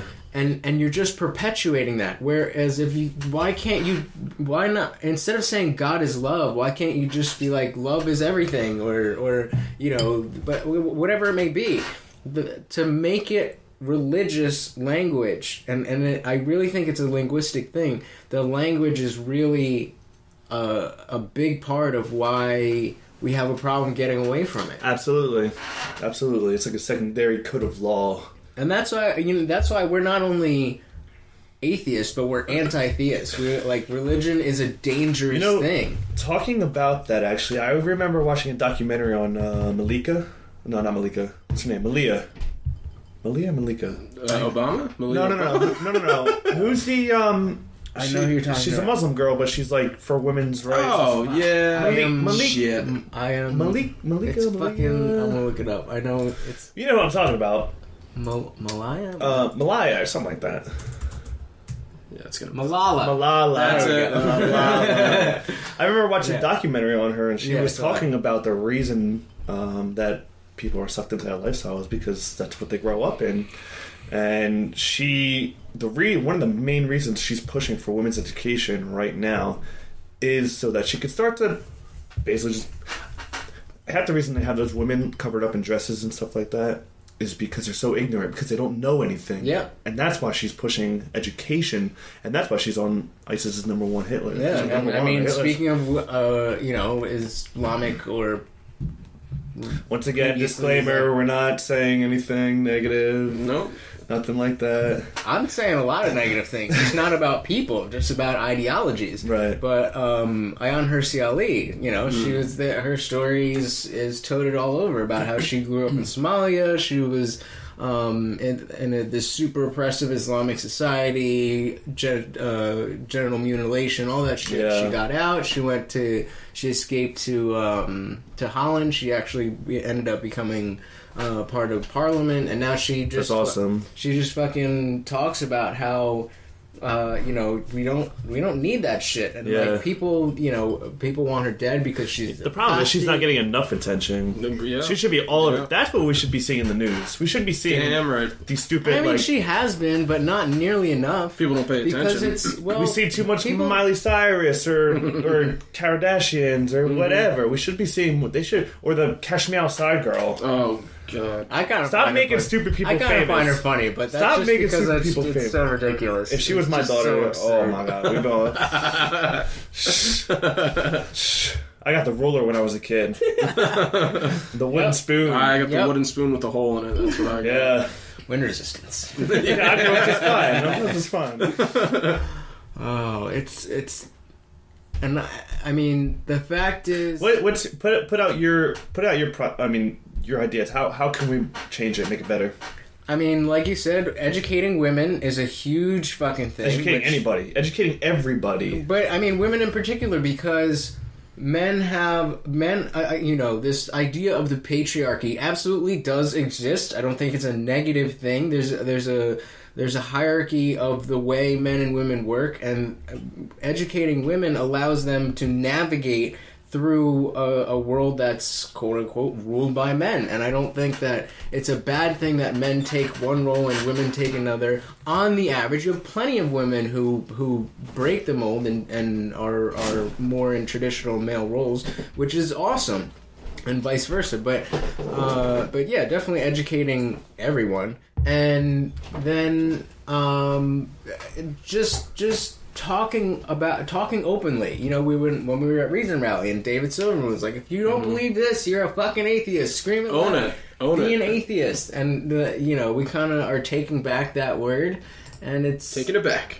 And the other thing is, because we spend a lot of time debating Christians, debating Muslims, whatever, and that is effective to some degree, in the sense that you're probably not going to convince a hardcore Christian of this, that, or whatever, hardcore Muslim this, that, or whatever, but there's people, like if you do it online, you do it in Instagram or Facebook comments, there's people who are reading who might be on the fence, who are seeing your points and are legitimately open to seeing that. But I think basically just living by example, being proud and open about, like I said, the fact that you're an atheist, that you're secular, even if you're not, even if you don't want to claim that you're an atheist, which I don't think is a good thing. I think it would be hard at first. I think it would be like coming out of the closet or something like that. Yeah, you know how hard it is? They absolutely use that as a and it should never be like that. I don't but I think you absolutely should, because like Neil deGrasse Tyson, he's like, I don't like to, he is a man, next president. Fuck yeah. But he's next like president. I don't like to identify as an atheist. And I mean, his reason isn't horrible. So smart though. I mean, he has so much.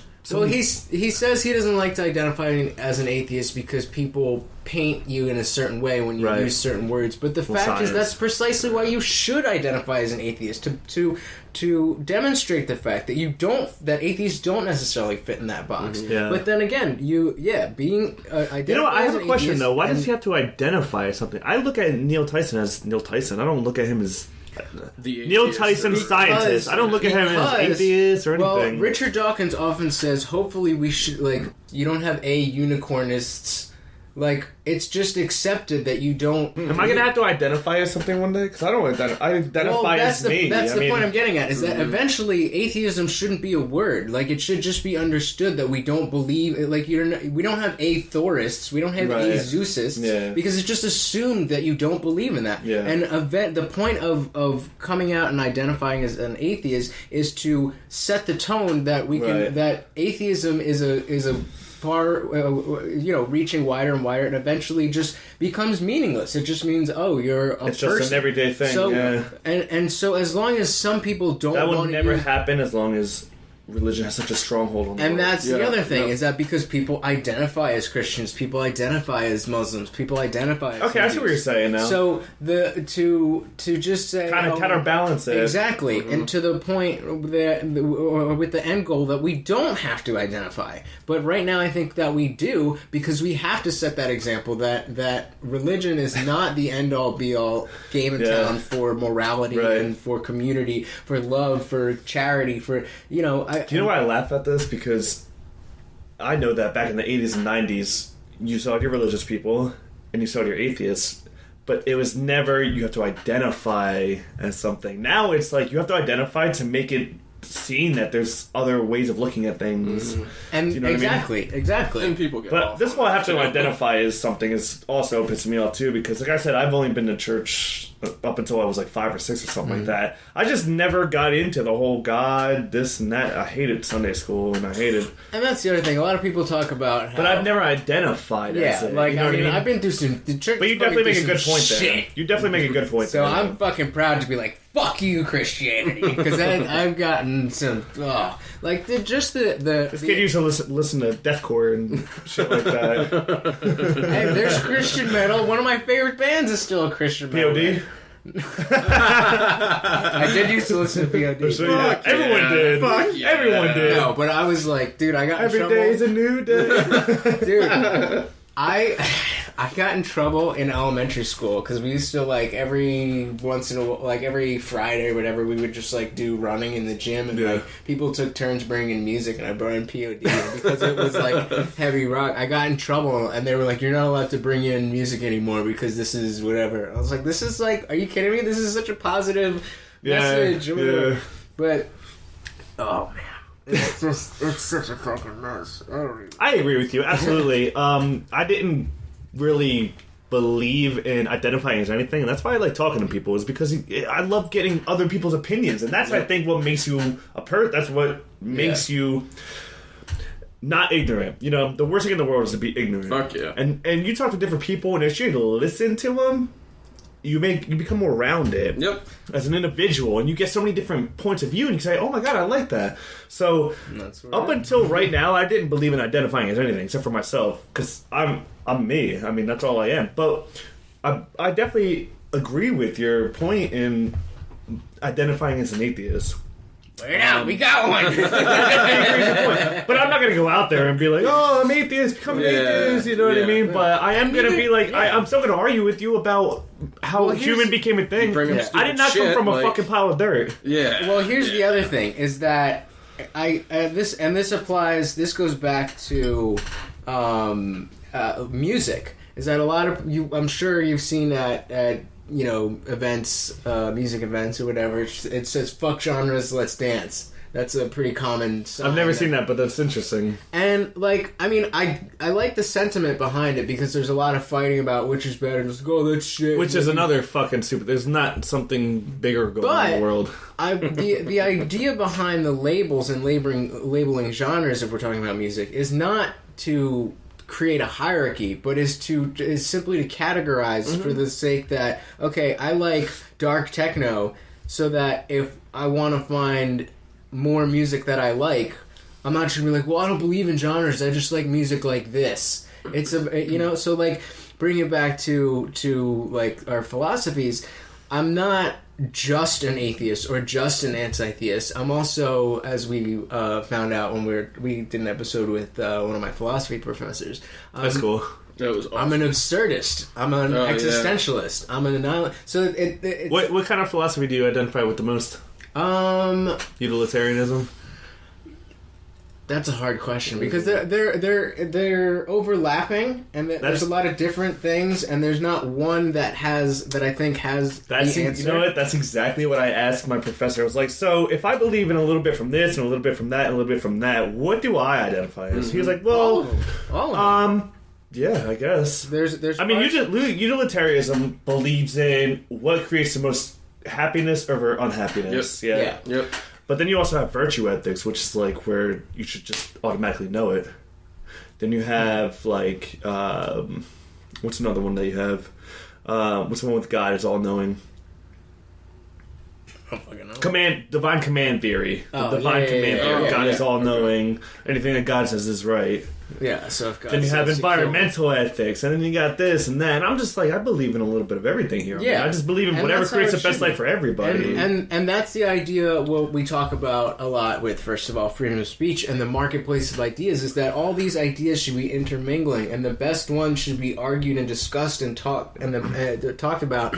And the best ideas and the best pieces of all, you absolutely shouldn't adhere to one ideology because one ideology that's the most has all the answers. Yeah, exactly. That's the most ignorant it's of them just all. as bad. So to say this one is the most or that one is the best doesn't make sense. So like there's a lot of like existentialist ideas that I have that a lot of people find depressing, that or nihilistic ideas that it's all meaningless and shit like that. And a lot of people find that depressing, but the idea is that there is no inherent purpose or meaning to life, and therefore we are free to inject our own meaning into Isn't that crazy? How we are all, if you really just look at it, we're all just people walking this earth. Yeah, That's all we are. And we're the ones that made these rules for ourselves. And we're the ones that made the... Yep.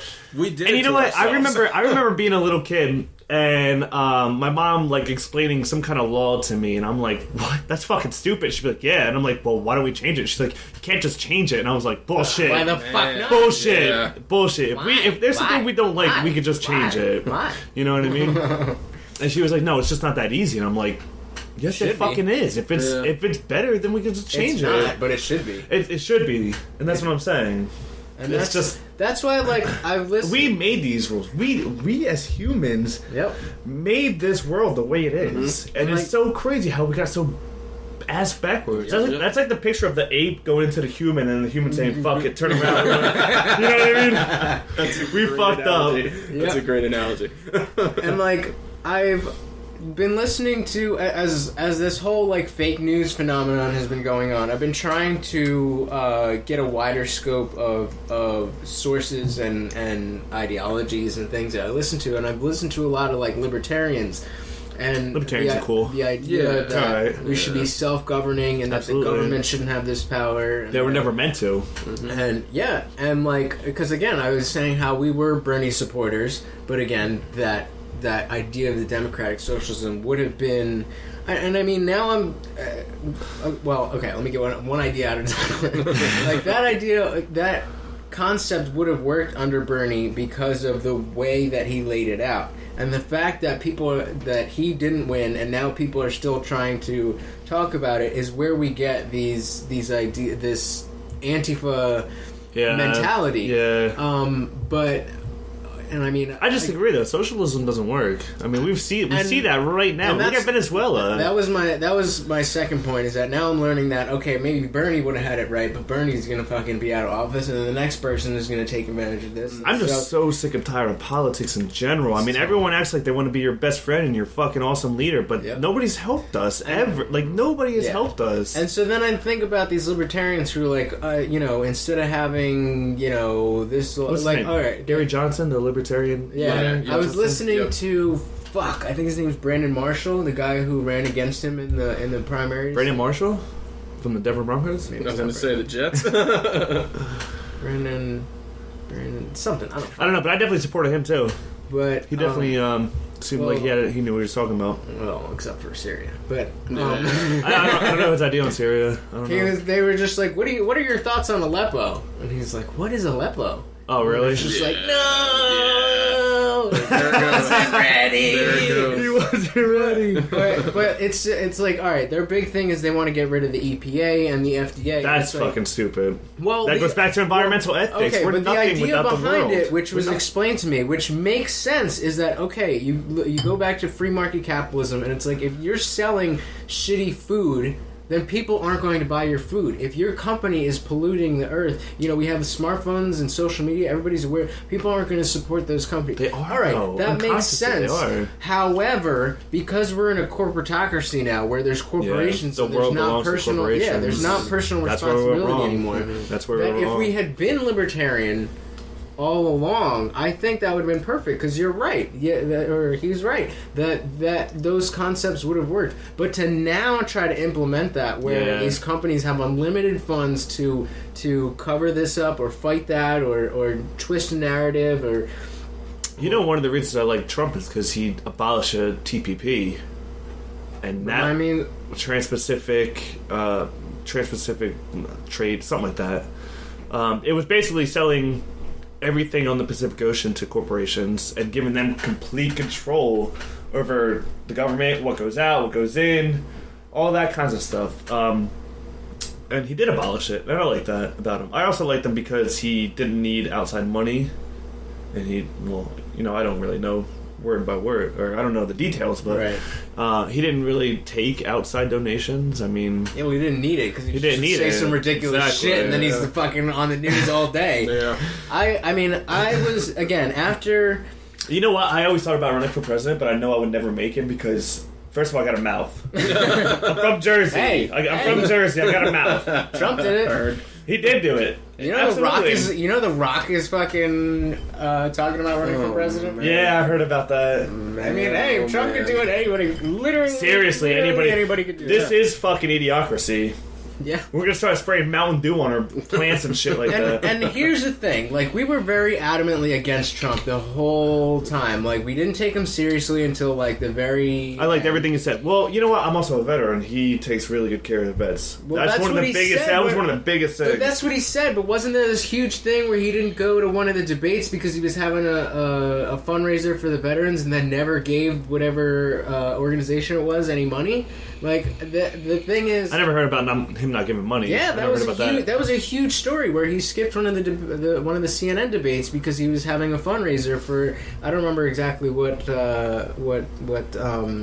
organization it was, but it was to support veterans. And then it came out that he never gave them the money. Really? It just didn't happen, and eventually he did. Oh, I remember that now. He probably blew it up so far. I think I know what you're talking about. And so the fact is that he can be saying all these things that you like, and another thing about Trump and Trump supporters, which Tim Pool alerted me to, is that a lot of people who are against Trump tend to take Trump at his word and very literally, and he says things like, "Oh, last night in Sweden, this blah blah blah," when he was actually referring to something last week. And people who support Trump are a lot more likely to be like, "We fucking knew what he meant," and that again has given me a. I don't necessarily agree. I think if you're president, you should fucking be on point, but if that's how you see it, that you're just kind of, it's kind of more like how I think that it's all kind of fucked up right now because you have the left wants him to just fail no matter what. He just want to fail, and the right will back him up no matter what he does or says. And it's so you got people like us that are stuck in the middle, like. I mean, I don't know about you guys, but me personally, I don't want my president to fail at all. I didn't give a shit. I support Obama too. I didn't vote for Obama, but I support him because I want this country. I love this country. I got the fucking American flag tattooed on me because I love this country. I love it so much, and I think we have a lot of potential. We did a lot of great things within the past 100 years, but there's also like a fine line between doing the right thing and doing the wrong thing now, and.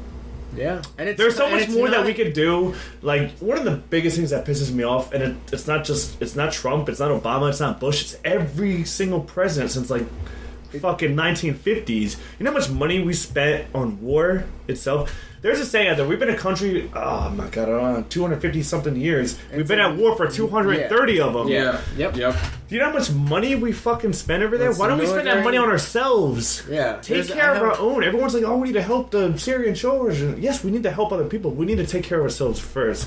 You know the saying, you can't love somebody else until you love yourself. Yeah.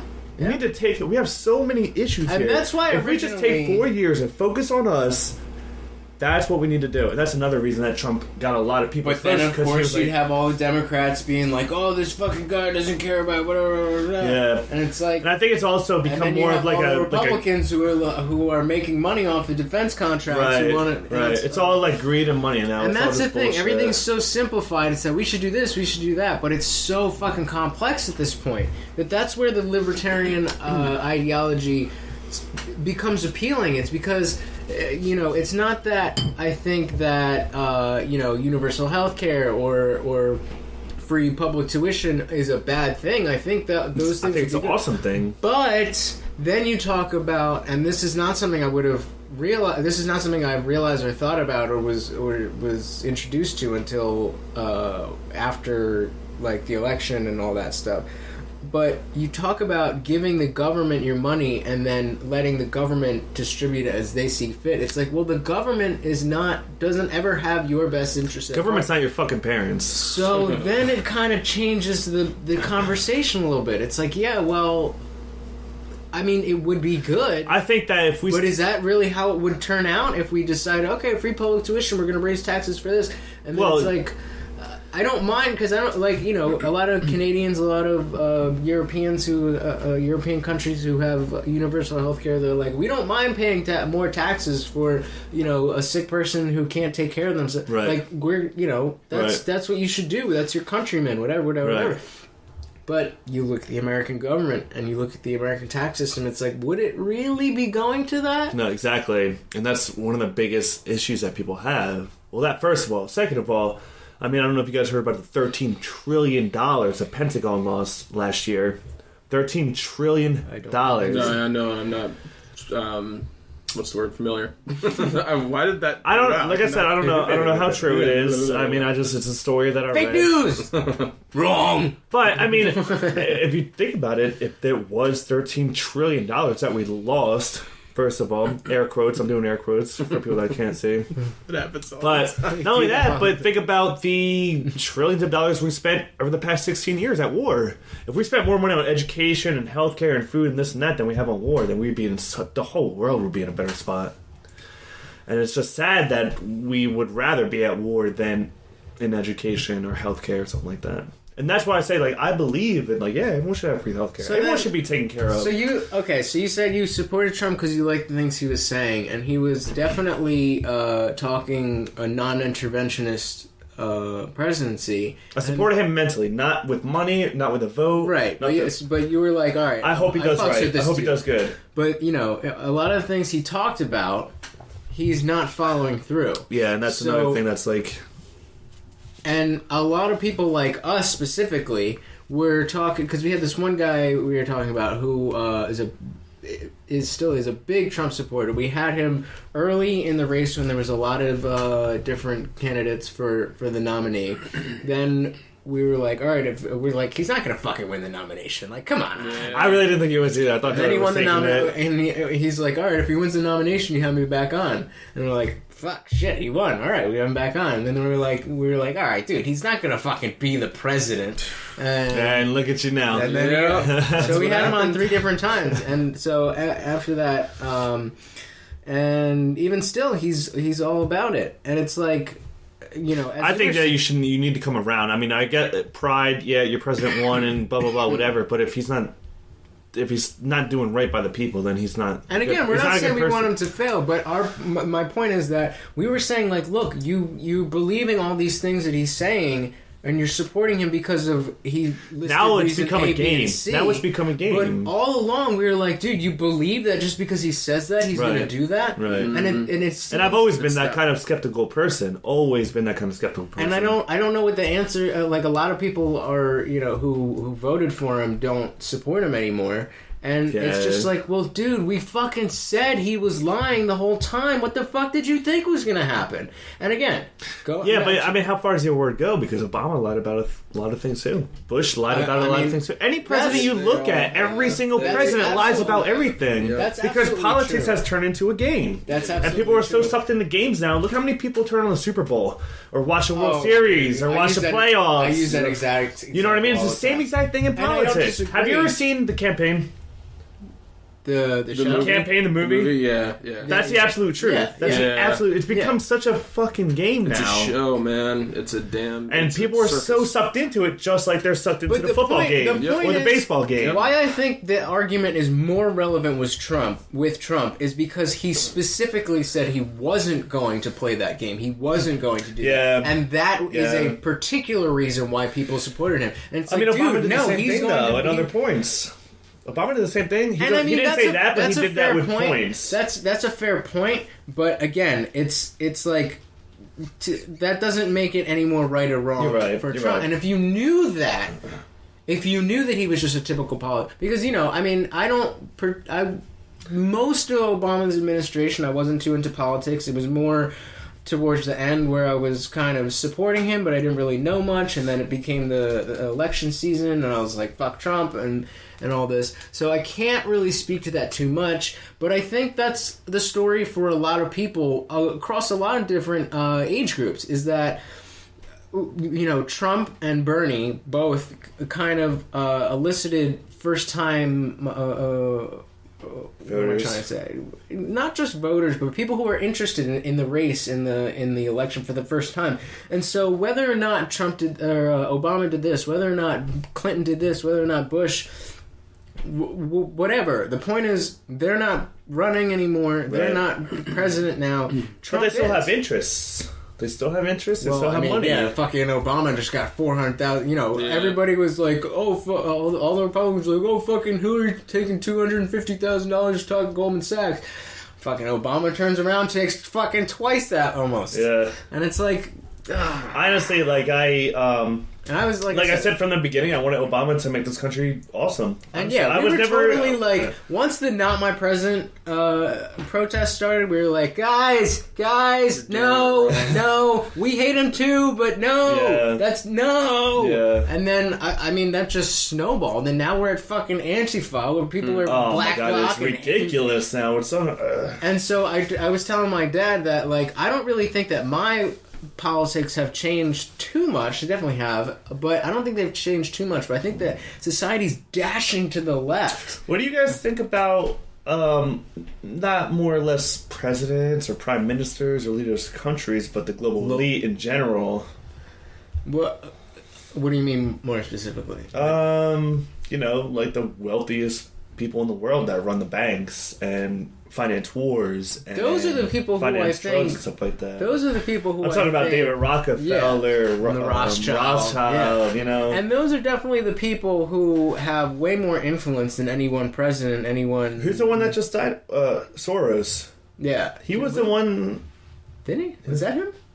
Yeah, I'm pretty sure. You got me. Pretty sure it was him.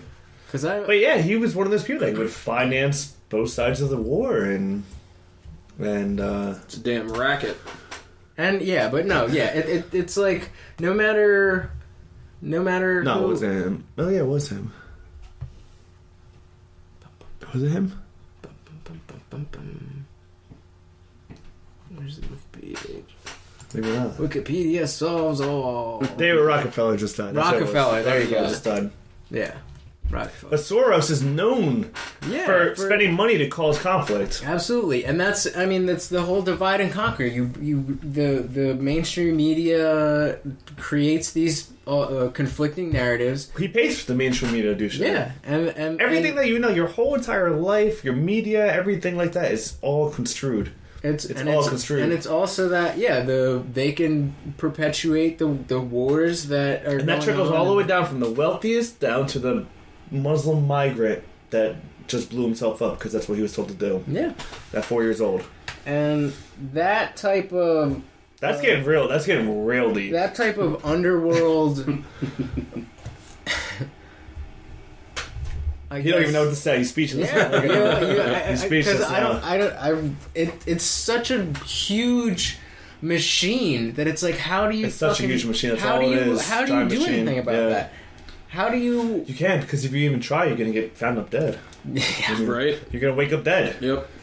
So what's gonna happen? That's why we quickly realized, because like I was saying before we were recording, that during the election we were pretty heavy on politics, but after that we kind of realized we don't really want to be a political show. We want to just talk about other things, because it's like you're just repeating this narrative or that, and you're fighting about exactly what they want you to fight about. Yeah. Meanwhile, things are going on behind the curtain. Right. You have no idea about, and it's running your life. And you can't. That's like when I joined the Army, I got really big into politics because I wanted to know why we were doing this and what's going on with this and that. And then I realized I'm spending my life getting pissed off at somebody for politics that I don't even know. And that's why I completely dropped out of politics. Like, I don't watch the news anymore at all. I don't watch the news at all anymore. I really like. There's a relative. I don't want to say new to me at least, but there's a bunch of independent reporters. And when I say independent, I don't mean politically. I mean not corporate. Like, there's this guy Tim Pool who releases a video every day, and he's just some guy with like a GoPro. He was in Sweden when there was a lot of shit going there. He went to Berkeley and he was filming a lot of the protests there. Mm-hmm. He just got back from France where they had the elections. And he's talking about where he's going to go next, and like he's just on the ground reporting, talking to people, and those are the kind of reports that I feel like are much more useful. They may not cover as wide a scope, but if you follow a few of them, I like to listen to Dave Rubin, mm-hmm. who again talks to people who are somewhat prominent for this reason or that don't necessarily have to do with the mainstream narrative. And you get a better idea of smaller pockets of things that are going on that are more applicable to the way you live your life and the way you navigate in this chaotic time. Like Jordan Peterson was just on he was on Sam Harris's podcast a couple times a few months ago. He was just on Ruben a couple weeks ago, and then he was on Joe Rogan last week, and he was talking about he's a psychologist from the University of Toronto. Got in a bunch of shit because they implemented this rule, this policy where you have to refer to people as their preferred pronoun. Yeah, fuck you. If you're a girl, I'm gonna call you a girl. I don't give a shit. I can't wait till the day I run into an actual hardcore. I don't even know what the fuck I am. I'm gonna be like, you got a dick? You're a guy. Pull your pants down, I'll tell you. And you know what? I mean, look, I don't care whatever you want to do, but the point is, when you impose your decisions on the way I act and the way I think and the way I speak, then we have an issue. Absolutely, exactly. Yeah, and so because I believe in what I believe in. I believe I know how I was raised. I believe in what I believe in, and the way I was raised is. I mean, you don't judge people for where they are. That's what they want to do. That's what they want to do. That's their life. But you're not going to change biology. Right. Facts are facts. Right. Yeah. Exactly. You can identify you can be trans if you want, but... You can identify that, and if I'm not going to bother you for that. I mean, I don't care. If that's what you want to do, that's your life. You could do that. Have fun with that. But at the same time, don't push it onto me. Right. Don't And you now dare push that on me. Absolutely. Because once you push it on me or my friends or both of us, or you push it on anybody, because once you start forcing it on people, then it becomes an issue. Right. And he was talking about... If you're not stopping now, then you... He was talking... Peterson was talking about this idea of postmodernism where there's no real right or wrong way and to look at the world or whatever, so that everything is just as valid as everything else. And so when you have 78 different pronouns that you can be referred to as, and you can choose to be this or that on a given day, and it becomes... On a given day, that's the biggest thing right there. On a given day. I can't be a man one day and a woman another day. Yeah, like you know are, what I mean? Make up your fucking mind. And like, then if you really feel like you're, you have to go down that road, then we're kind of talking about mental illness. That's exactly what it is. Which is fine. I'm also not going to judge you for that. You can have a mental illness. What happened to loving the skin you're in? Right. Yeah. Like... You can have a mental illness all you want, but if I have a 10-year-old daughter that walks into the bathroom and a 30-year-old man that wants to walk in after because he identifies as a woman, we're going to have real issues then. That's a real big fucking issue. Well, to play devil's advocate to that, before that became a huge news story, people were fucking doing that all the time. If you were transgender and you were fucking... if you had a dick but you identified and dressed as a woman, you go into the woman's bathroom and nobody fucking... Because it's, it's only because it became a huge news story that was perpetuated by the mainstream media. Either way, though, if I'm still a father... All these fucking dudes got the idea, like, oh, we can do this now. It's okay now. Like, We can do it. It's fucking do that. Wear a dress, put on some makeup, and nobody's going to fucking question what bathroom you're going into. But it's like, most people aren't thinking about those things. Most people aren't spending their time doing those things. Like, that's not a real issue that we have. And if, there's pedophiles and shit, but, that's an issue that has always been dealt with in the normal ways that we deal with things in society. Yeah. But it's not worth this social justice warrior uproar. This guy was talking about how dangerous it is to have this mentality where anything is right as long as it's what you believe, and that there's no canonical way of living or code of morality and whatever. And that's how you get these Antifa people, because they believe that since they have their ideas and you're shooting down against them, that they're justified in being violent because they're the open ones, and because they're open, they're allowed to be violent. But that in itself, they're anti-fascists Antifa. acting like fascists. Yeah, Antifa, the ones that talk about how Trump's destroying the country while they're destroying the country. Yeah, literally fucking destroying kicking shit in windows, setting shit on fire. And it's like, I used to call myself a progressive because I want society to progress. Right, yeah. But now that's become like a bad word, and I don't even want to use it. Use it, man. Don't be afraid of it.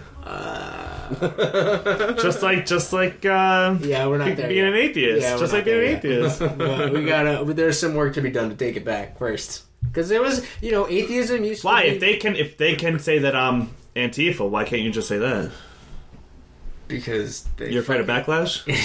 Yeah, pretty much. Don't be, though. Well, but here's the thing. The fact that we are at a place where people should be identifying as atheists took some work, because atheism and atheist used to be dirty words that were what's the word? Taboo. They were tattoo. You guys had one dogfish. I was about to say one too many, and then I realized you only had one. No, yeah, it's not even that. But they used to be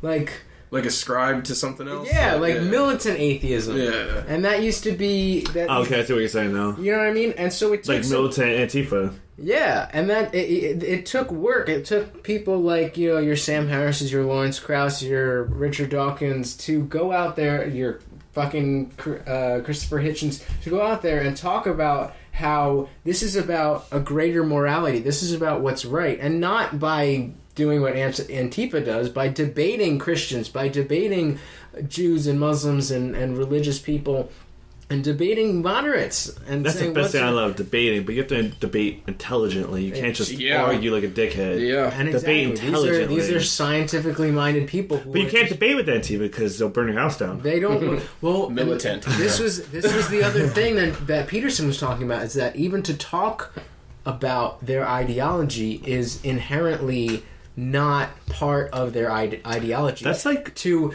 talk to the white cisgender whatever is to elevate that person, which is so to the level ridiculous. So and thereby giving them a victory.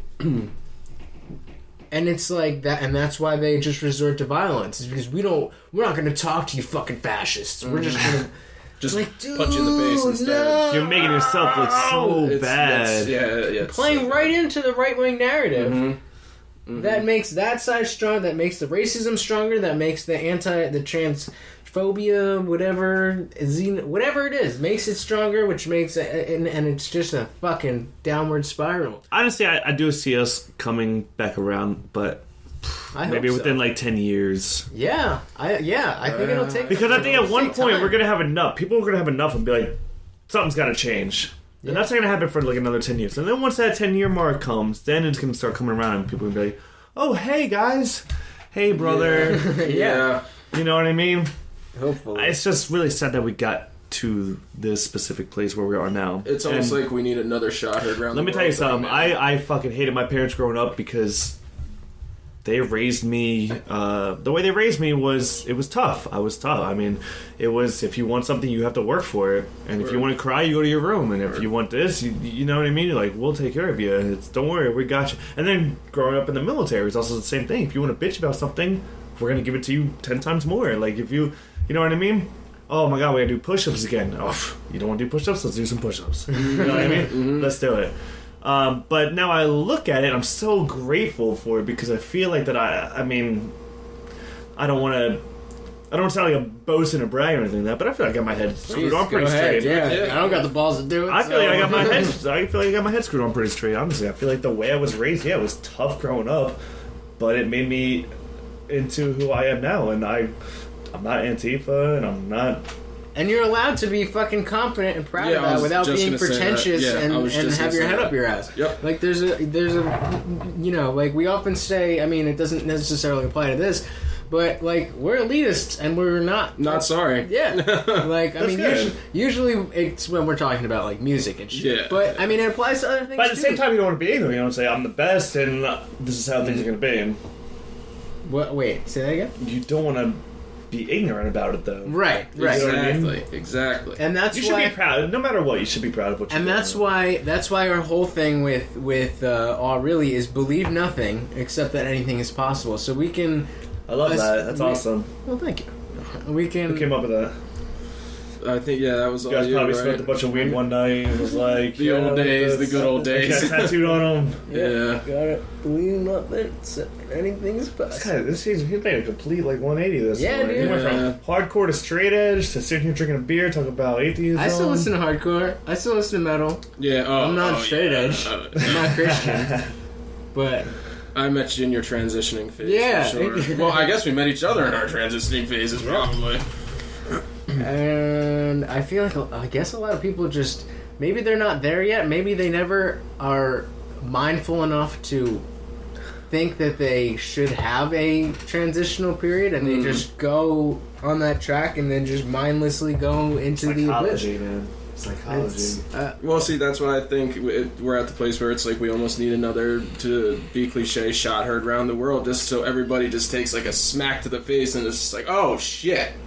Shit's wrong. We need to fix it, and I know that sounds and that's very eloquent of me to put it that way. Yeah, but it's the truth. And it's kind of scary, but that's kind of once Trump was elected, and I was like, all right, we don't have any other alternatives. It's like, all right, maybe this shit will really just burn to the ground, and we can rebuild. Like he was talking about in the military, they break you down so they can rebuild you, and maybe that's what this whole fucking country needs to be broken down. And again, Peterson was talking about that we're in a time of chaos, and there's he was talking about the chaos. Again, he's very into like mythology and shit. He was like, times of chaos are it's unknown, but you think about the age-old story of, you go into the hero goes and fights the dragon, and he could get burnt to a crisp, or he could come back and have slain the dragon and become a hero, right. Or come back with the gold, or come back with the princess, or whatever it is. And that's the time that we're in, is we're going to fight the dragon, and in order to fight the dragon in a more literal sense, he was like, just tell the truth and be honest and try to seek the truth, try to find the truth, and that's how you navigate through times of chaos. And it might not end very nicely, and there might be a lot of casualties along the way, but we might. But I mean, that's history, though. That's what happens. I was saying how you were. No matter what, always casualties. I was saying how the same way in the military, how you were saying they break you down so they can build you up. Maybe that's what this country needs, is to, like, once Trump was elected. Communism. We need communism. Communism. That's what we need. That would do something. That would do something, that's for sure. But like, because I've always been not a fan of Trump, but of course I wanted his presidency. Let me not even say him. I wanted his presidency to do right, to eventually create a positive net effect on society, and maybe what it needs is for us to be broken down so we maybe it needed a Trump. Maybe. Absolutely. Yeah. And that's why I would never say not my president, and I would never want the president to fail, because that's my country, that's my life, that's my society that he's got a hold of right now. I always thought it was so hilarious how people were crying and just thought it was like the complete end of the world because Trump got elected. Fucking virtue signaling. It's just like, I'm so much better than all of you. Yep. And if you look at all those kids, I mean, look at the age of these people. Yeah. Look at the age of these people. It's like that episode of The Office where like Ryan's walking around, he's like, no. And Pam's what's wrong, man? Pam's like, okay, Ryan, what's wrong? It's like, Smokey died. It's like, Smokey the Bear? It's like, no, Smokey Robinson. He like changed the course of American music. And it's like, are you really that upset? Or are you just... And it's like the same fucking shit. People are just virtue signaling to make it seem like they care so much and they're such good people. And how could this horrible thing happen to us? Like, I feel like it fucking sucks that Trump's our president too. But it is what it is. And but wishing failures. Yeah. And hoping that you fail too. Yep. You're hoping that you fail too. Yeah, but not only that, but it's like... Your daily life, the same thing we were talking about with, the level playing field or lack thereof. Like, the president might be bad, but we lived through Nixon, we lived through Bush. Like, how bad? Like, has your daily? You lived through Obama. Don't forget about that. Okay, there you go. I mean, I think Obama.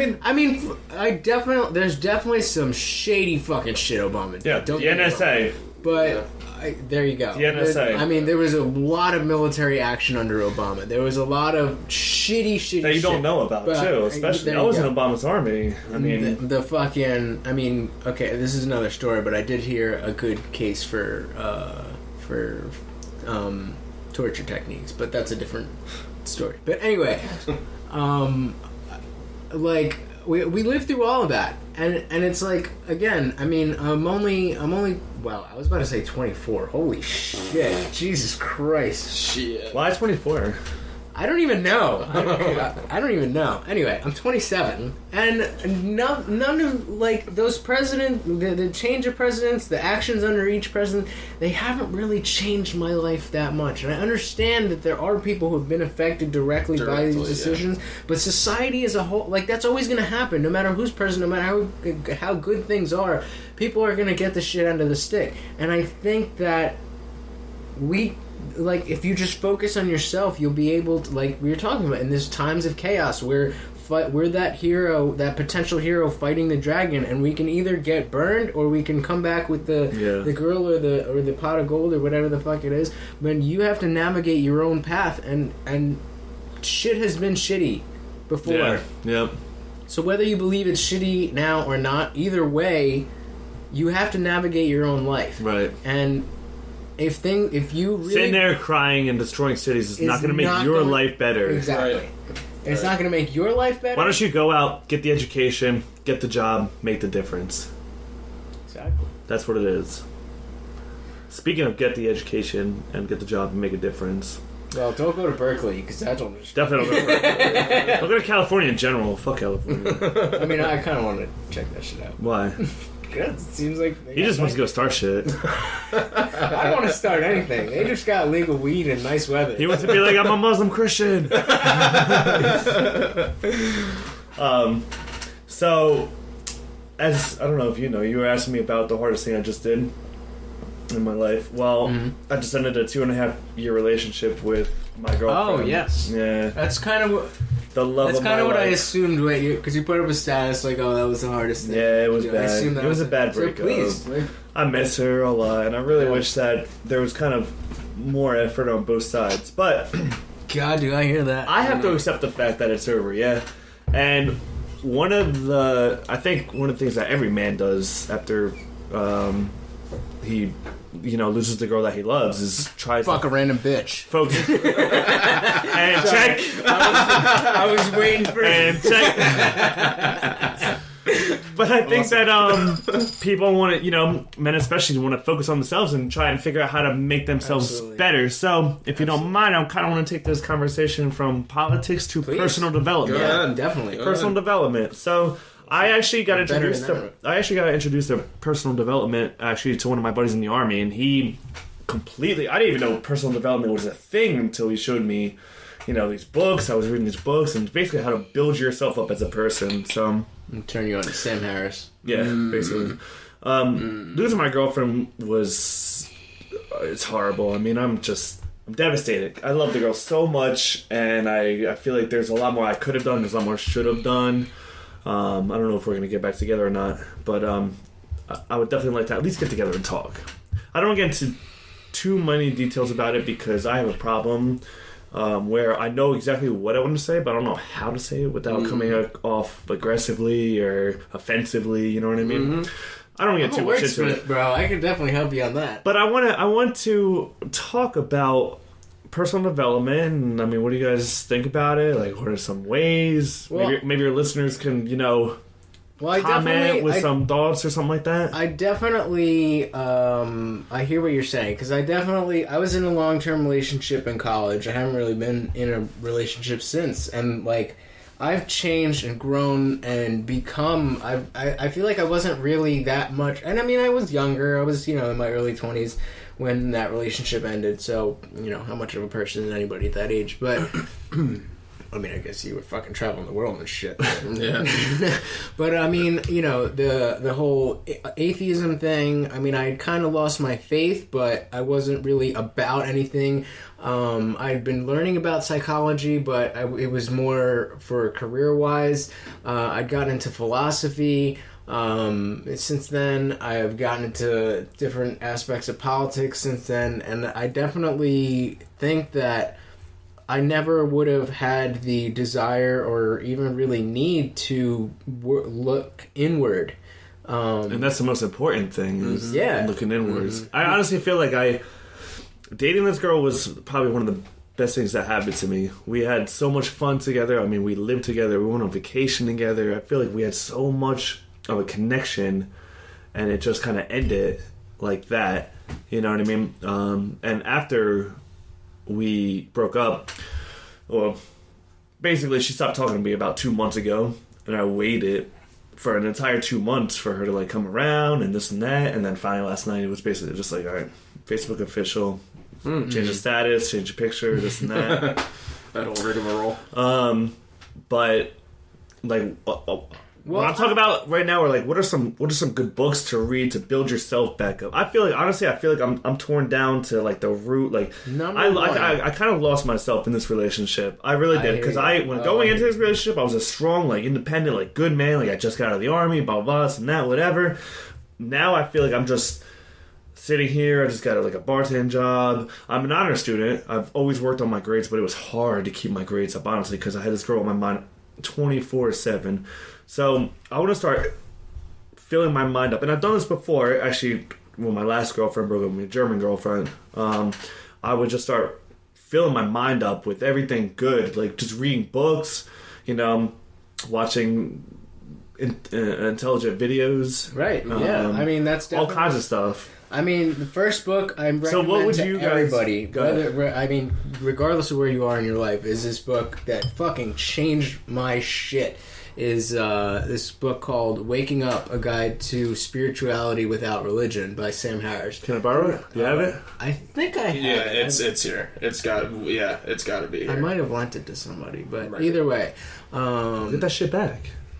Dude, it's so good. It's so good. And the basic thing is about meditation.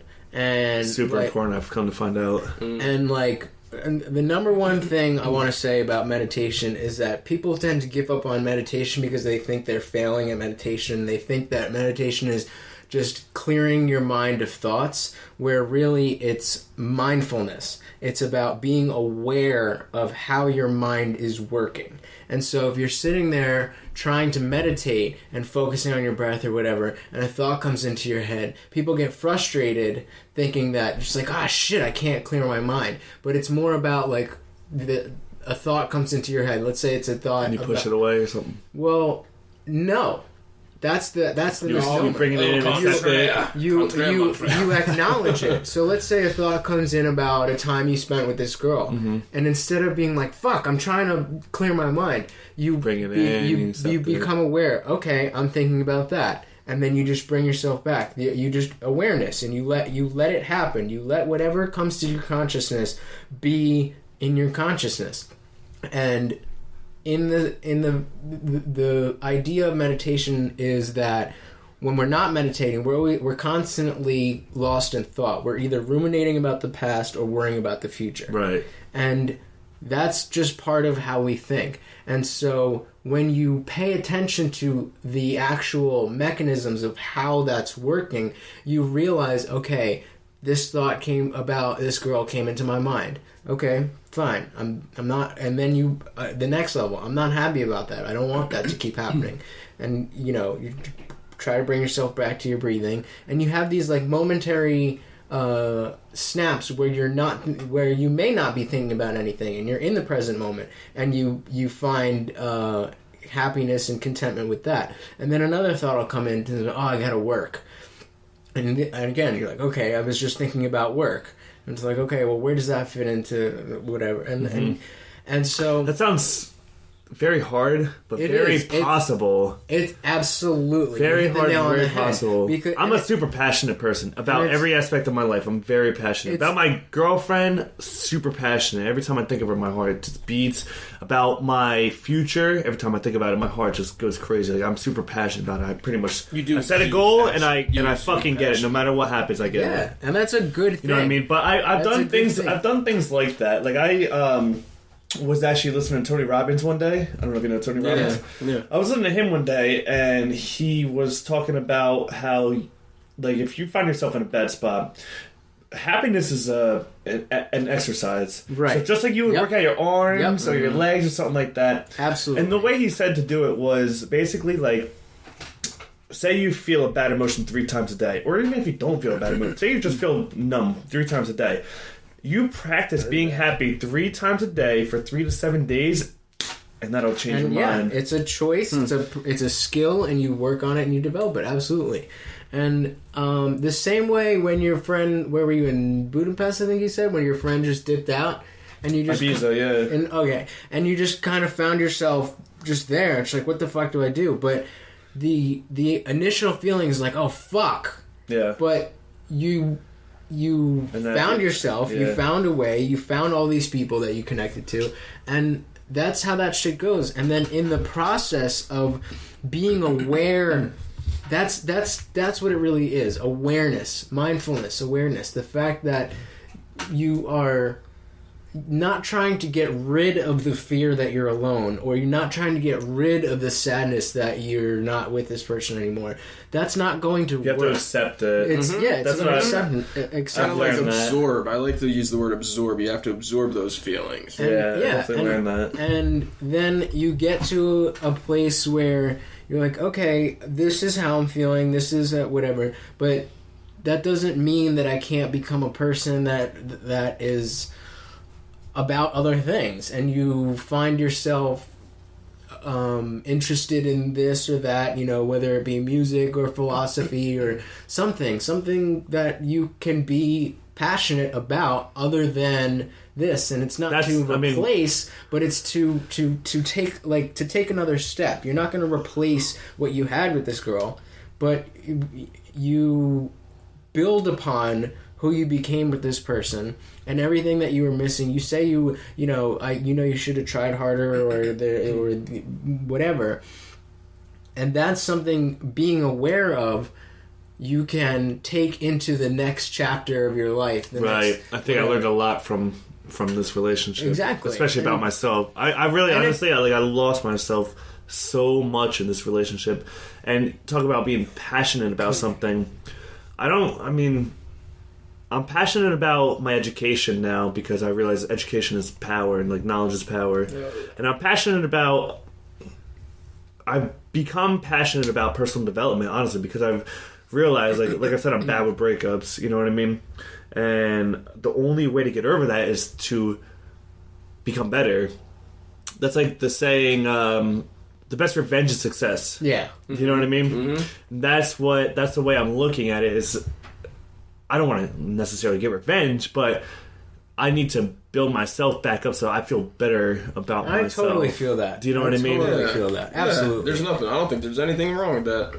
Not a damn thing wrong with that. Because, we're both we haven't really done much since our last big serious relationships. No. We've poured ourselves into the podcast, and I spend a lot of my, I work a few days a week at the Green Turtle, but the rest of the time I'm not working. If I'm not doing stuff for my dad's Safe and Gentle, you focus attention on yourself. Yeah, I focus on things. That's what I need to do too. It's just the first couple of days, the first maybe week or two. And it's obviously much easier. Not only is it the done. hardest, it's the impossible. Yeah, it's just looming. It's that future that's looming. But again, when you are aware that future is looming and it's not actually a present thing that's actually hurting you or harming you, then you can accept that, okay, it's the future that's looming, and I'm just going to worry about what I'm going to do today and what I'm going to do right now. Yeah. What I'm going to do right now is watch this documentary on this because it makes me feel enriched and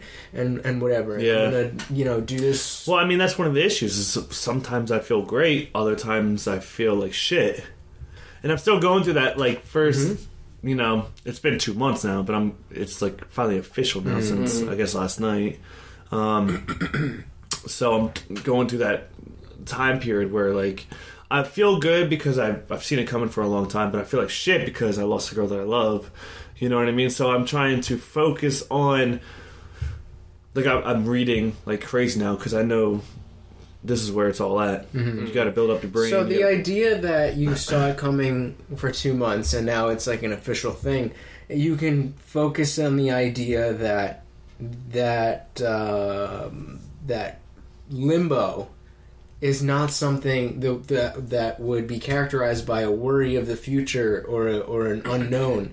That's not something you have to worry about anymore. And just that right there, if you can that's focus, a step forward already. Yeah, that helps me think about it. Honestly, that's what makes me feel better. That honestly is a step to feeling better. But then there's this one thing where a song will come on or I'll see another couple or something like that. Positively, they'll be like, man, that was a good time at that time in my life. Now I'm at this point in my life right now. So you just, that's because I had a relationship for, I think we were together for about 4 years. I would have married this girl. Yeah. Would have absolutely married this girl. And, he obviously knows what I'm talking about. Some shit got in the way. We ended up breaking up and everything. And, there's times, obvious, that happens to all of us, where a song will come on, or I'll see a picture or something, or something will make me think about her, and I'll just be like, damn, I really fucked that up. Yeah. But then I'm just but apparently that was a part, and it sounds so corny. It's going to sound so, exactly. It sounds so corny, but apparently that was just a part of my journey. Right. We can talk about free will, but that'll get us down another hole. Yeah. But, that's just a part of where I'm at now. Right. If that didn't happen, I wouldn't be sitting at this table right now for one reason or another. And to build on that,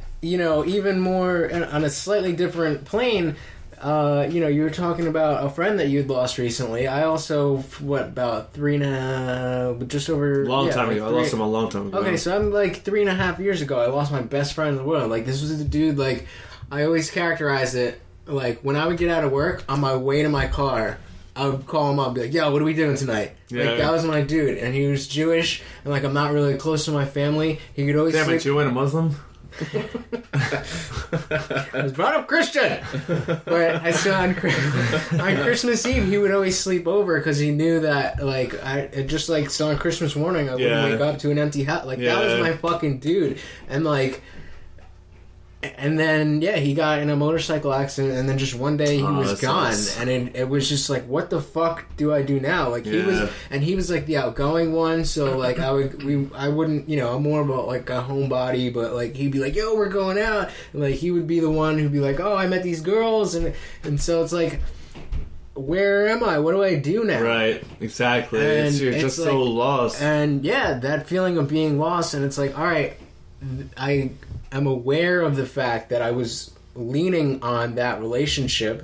Might not be a romantic relationship, but it's still, regardless. She was my best friend. She really was my best friend. I lost my best friend. And she didn't die, but she's gone. Not a part of your life anymore. Yeah, exactly. But I mean, for all intents and purposes, they're not there anymore. And so the relationship is dead. There you go. Put it that way. There you go. So... And it forces you to stand on your own 2 feet. The same way when you were in Ibiza, that you had your boy, and then you had to stand on your own 2 feet. And you are maybe not as consciously, but you're aware of the fact that you have the ability to do that. You know you're not going to die because this. Yeah, I know. You know what I mean? Like when I was 15 and my or whatever it was, and my high school girlfriend and I broke up, I literally thought I was going to fucking die. But I'm not gonna lie, this isn't the worst breakup I had either, because I mean, when I was getting out of the army, I was looking at a lot of legal issues as well.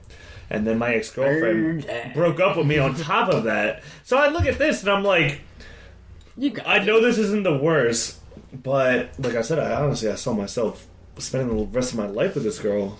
And like I said, I'm kind of hurt that we both didn't put a little bit more effort into it. Exactly the way I feel about my life. And I mean, But I mean, I know that all your listeners, every single person here in this room and listeners have been broken up with before. And it's hard. Mm-hmm. I think it's definitely an important topic to talk about. But the reason I want to bring it up is because, like I said, I want to focus on myself, because I know that's the way I get better. That's the way I get over. When I broke up with my ex-girlfriend, my last girlfriend, I was hitting the gym every day. I quit drinking, this and that. I was a solid 200 pounds. Like, I was fit. I was nice. It was perfect. Everything was nice. And then I got injured and everything went downhill. But that was my, like, revenge, That was my success. That was my coming back. Right. And now you have that opportunity. And, like, the comfort, we need those times of comfort where you're in the relationship. You don't have to worry about personal growth as much and all that. And you can be comfortable with where you are and who you are. But I think that's probably one of the reasons why it sucks so bad, is because when you're comfortable like that, you get comfortable. That's one of the things the military taught us: never get comfortable, never get complacent, ever, ever, ever, ever. But when you do, you get caught off guard, and then you realize, shit, my rock's not there anymore. Now I'm by myself. And own it, bro. Yeah, own it. Own it. You gotta own it. Own it. That's what you gotta do. And it's but like, I mean, look at me. I just got a new job at Jenks. That's fucking banging. I'm fucking. For those who don't know, Jenks at Point Pleasant Beach. So much fun. I'm trying to become a sugar baby, so if anyone's got any hot grandmoms, right? Get you some hot grandmoms. I'll be a stay-at-home dad for your kids. I don't give a shit. But yeah, man, and it's like you'll probably find yourself into something that you never thought that you would. I know. You know what? You'll discover something. Every about new yourself. Beginning is. Every new beginning. Wait, keep going. How's it going? I forget. Closing time. I just heard that on the way. Every new beginning is the beginning of some other end. There it is. There you go. There it is. Yep. Every new beginning is the beginning of some other end. So this is the other end, and I got another beginning coming. I know that. It's just hard because. And like the other thing is, I feel like you put so much energy into it. You don't feel like you have to just do it because you were so reliant on this person for a period of time that now that person's gone, you're all on your own. Like, there's other people around. Yeah. There's like you said, you have friends all over the world. There's other, relationships with people. There's other relationships with ideas, with what you were saying when you're working out. There's other things that you can rely on to help you, just help you through it. And that's not like a weakness to rely on things. That's part of the human experience. That's what hurt me so bad, is because I was relying so much on something. And it sucks because it's like we were saying, it's so comfortable to be in that position. Exactly. We don't ever want to let go of that. Exactly. And sometimes it ends, and then you're left like, fuck, what do I do now? But I think the more you go through it, the more you realize, like, the more you go through it, and the more time that passes in each individual instance, the more you are able to see it as an opportunity. Because I'm now someone who, I run a podcast, I talk to... Which is sick, by the way. Thank you. I have become someone who's, I like to think, open-minded, and becoming even more open-minded as time goes on. And that's something that wouldn't have happened... Right. If I was in this comfortable position. And and that's another thing that helps too, is I'm like, damn, where can I go now? Like, what can... Start a podcast. You know what? Actually, what's funny? I just told you I got off the phone. My buddy from England that I met in Budapest, who's now living in Vietnam, just called me over Facebook and was like, yo, dude, I'm so sorry to hear about your loss. I get it. It sucks, blah, blah, whatever. But you need to come out. I got you a job in Budapest. Come work at the hostel. We're going to go down, we're going to shut it down, and me and this kid shut it down, like, we shut it down, like, we definitely pulled some girls back in our day, we definitely... And the other thing we is, traveled man, together, I mean, we went to Budapest together, Poland together, Barcelona together, Ibiza together, and we did so much together, and he's like, listen, I get it, you're sad it's right fresh. now, It's but fresh. at the same time, I wish I could go, but I'm going to school through the Army right now, so I have to do it by their standards. So I still have another year and a half at least until I can get out of here. You know what I mean? So that's a time where you're going to be able, because like, all right after a breakup is the time where you, number one, you romanticize things, but you also are able to see, like, no relationship is perfect. That's the time when you can see the negatives, and you're like, thank fuck I don't have to deal with that shit anymore. Yep. Like, there's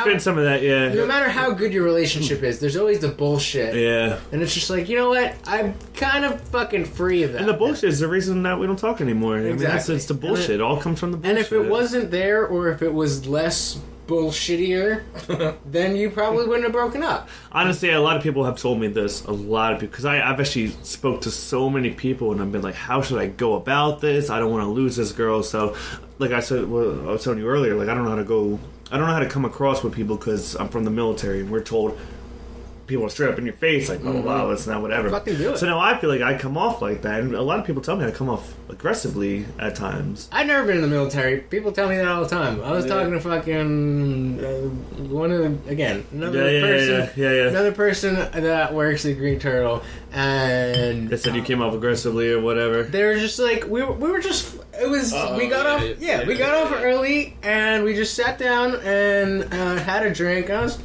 kind of hitting on her or whatever. But, like... Do I know her? Yeah. Or him? oh, that one. And she was just like, at the end of it, she was just like, yeah, you just, like, talked the whole time. I was like, bitch, I was asking you about your life and shit. And I was just like, all right, so whatever. Then you're not on my level then. You what can't she really meant was you're too short for me. I addressed that. I was like, yo, if I was a foot taller, you'd totally get it. You know this. Naturally tall, dark, and handsome. I'm not really into anybody. Like, bitch. Fuck out of here. I know Fuck it's out of here with good. that shit. I was like, all right, if you're too insecure to be with a short dude, that's on you. Like, I don't mind. I'll walk around like that. I'm good. Yeah.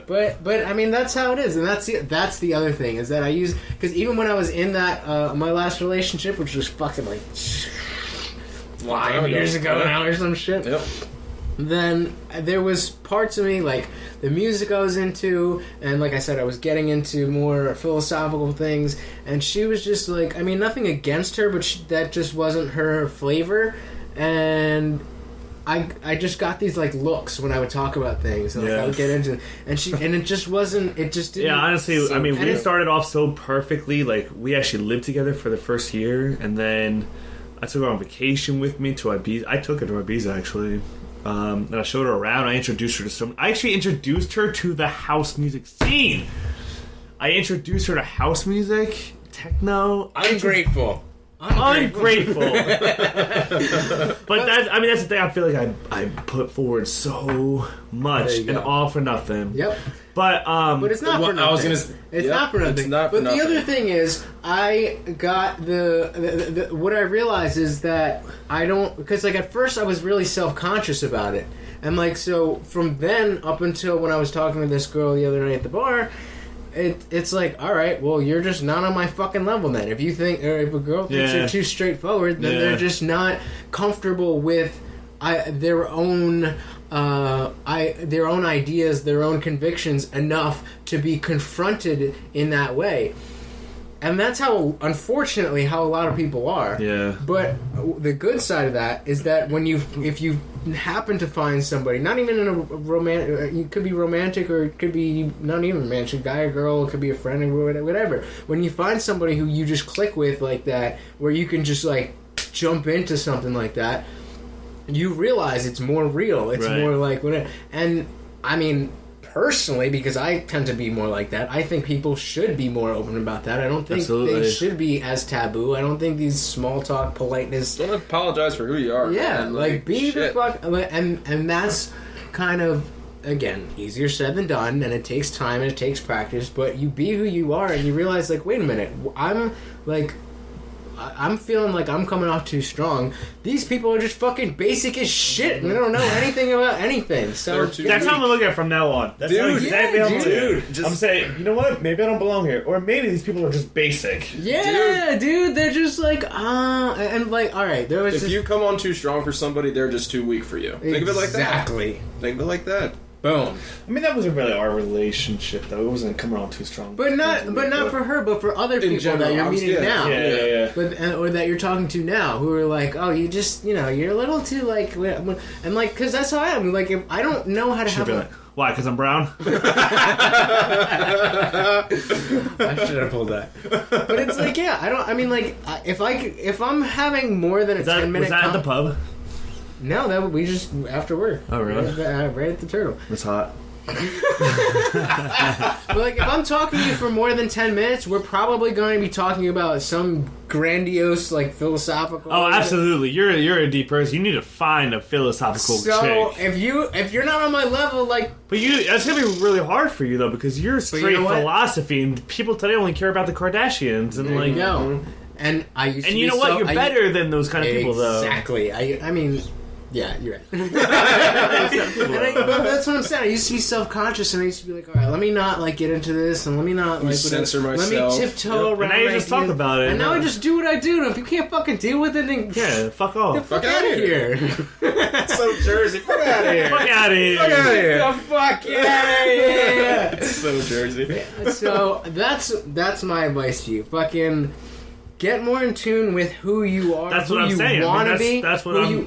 Like I said, I lost myself in this relationship. Honestly, I felt like I did so many things where I look back at it now and I'm like, why the fuck did I do that? Why did I say those things? Why did I do those things? Blah, blah, whatever. And that made me realize I really became out of touch with myself because I knew I think a big reason that she actually fell in love with me is because I was so in touch with myself. But being in that relationship, I lost myself and I fell out of touch with myself. Yep. So now my biggest thing is I need to get back in touch with myself. And not only there's two levels. There's two levels. There's two levels to that. It's like getting in touch with yourself, like who you were, and getting in touch with who you are now that you've been through that experience. Yeah, and I definitely think I learned a lot from this who you're going to become because of the fact that you no longer have that. And who that person that you were is going to become growing from the experiences in your immediate future. Yeah.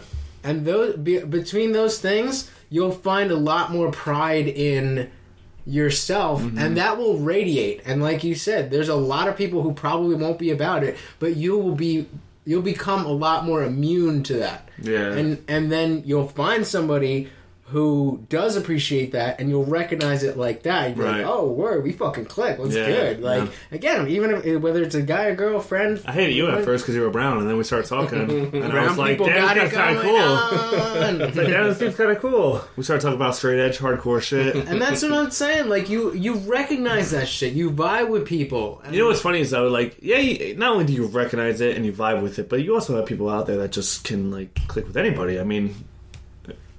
We knew each other since day one. I mean, since we started training together, and I never had an issue with you ever.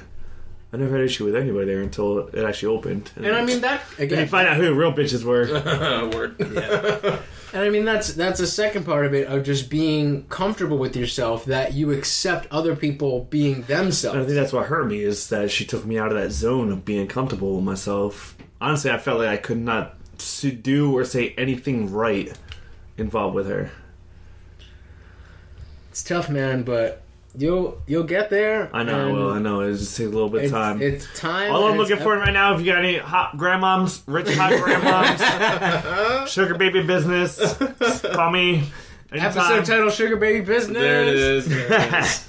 All right, man. Well, I know you got to get to Jenks in Point Pleasant. Go see my boy Larry. Buy some drinks from him. Come by Jenks tonight if you... Well, this is going to come out till Monday, but... Oh, really? Oh, okay. We'll come by Jenks anytime this summer. And if you also, if they have your number or anything like that, just give me names and numbers or whatever. I put you guys on guest list. Everyone gets it. Everybody gets it free. Everybody gets it free. Not only do you get it free, but I'll buy your first drinks for you. Hey, there you go. Cheers to that. Yeah. Cheers to that. So, man, thank you so much for Empty. That doesn't matter. I need a... No, you don't cheers empty. That's bad luck. All right, well, that's fuck bad luck. Give him a nux. Give him a nux, bro. Well, thanks for having me, guys. Definitely, man. Can I come back? Is that okay? I was just going to ask you to do so, man. actually. You bring a lot of energy, and I like it. I think after a month, I'll be so much more energy. Yeah, we're gonna have to. We'll follow up with who you've become, dude. Yeah, exactly. I think we should do that. I think we should follow up. All right, new trilogy. There it is. Dedicate myself to myself, and then yeah. Alright, guys, well, you fucking know the deal. AweReally.com. Go hit us up on YouTube. Just search AweReallyPodcast. Follow us on Instagram, AweReallyDudes. Always AWEREALLY. Patreon.com/AweReallyPodcast. Go fucking like our shit, rate our shit, review our shit, give us money. Good luck and Allah bless. Until next time. Peace. We Later. are out.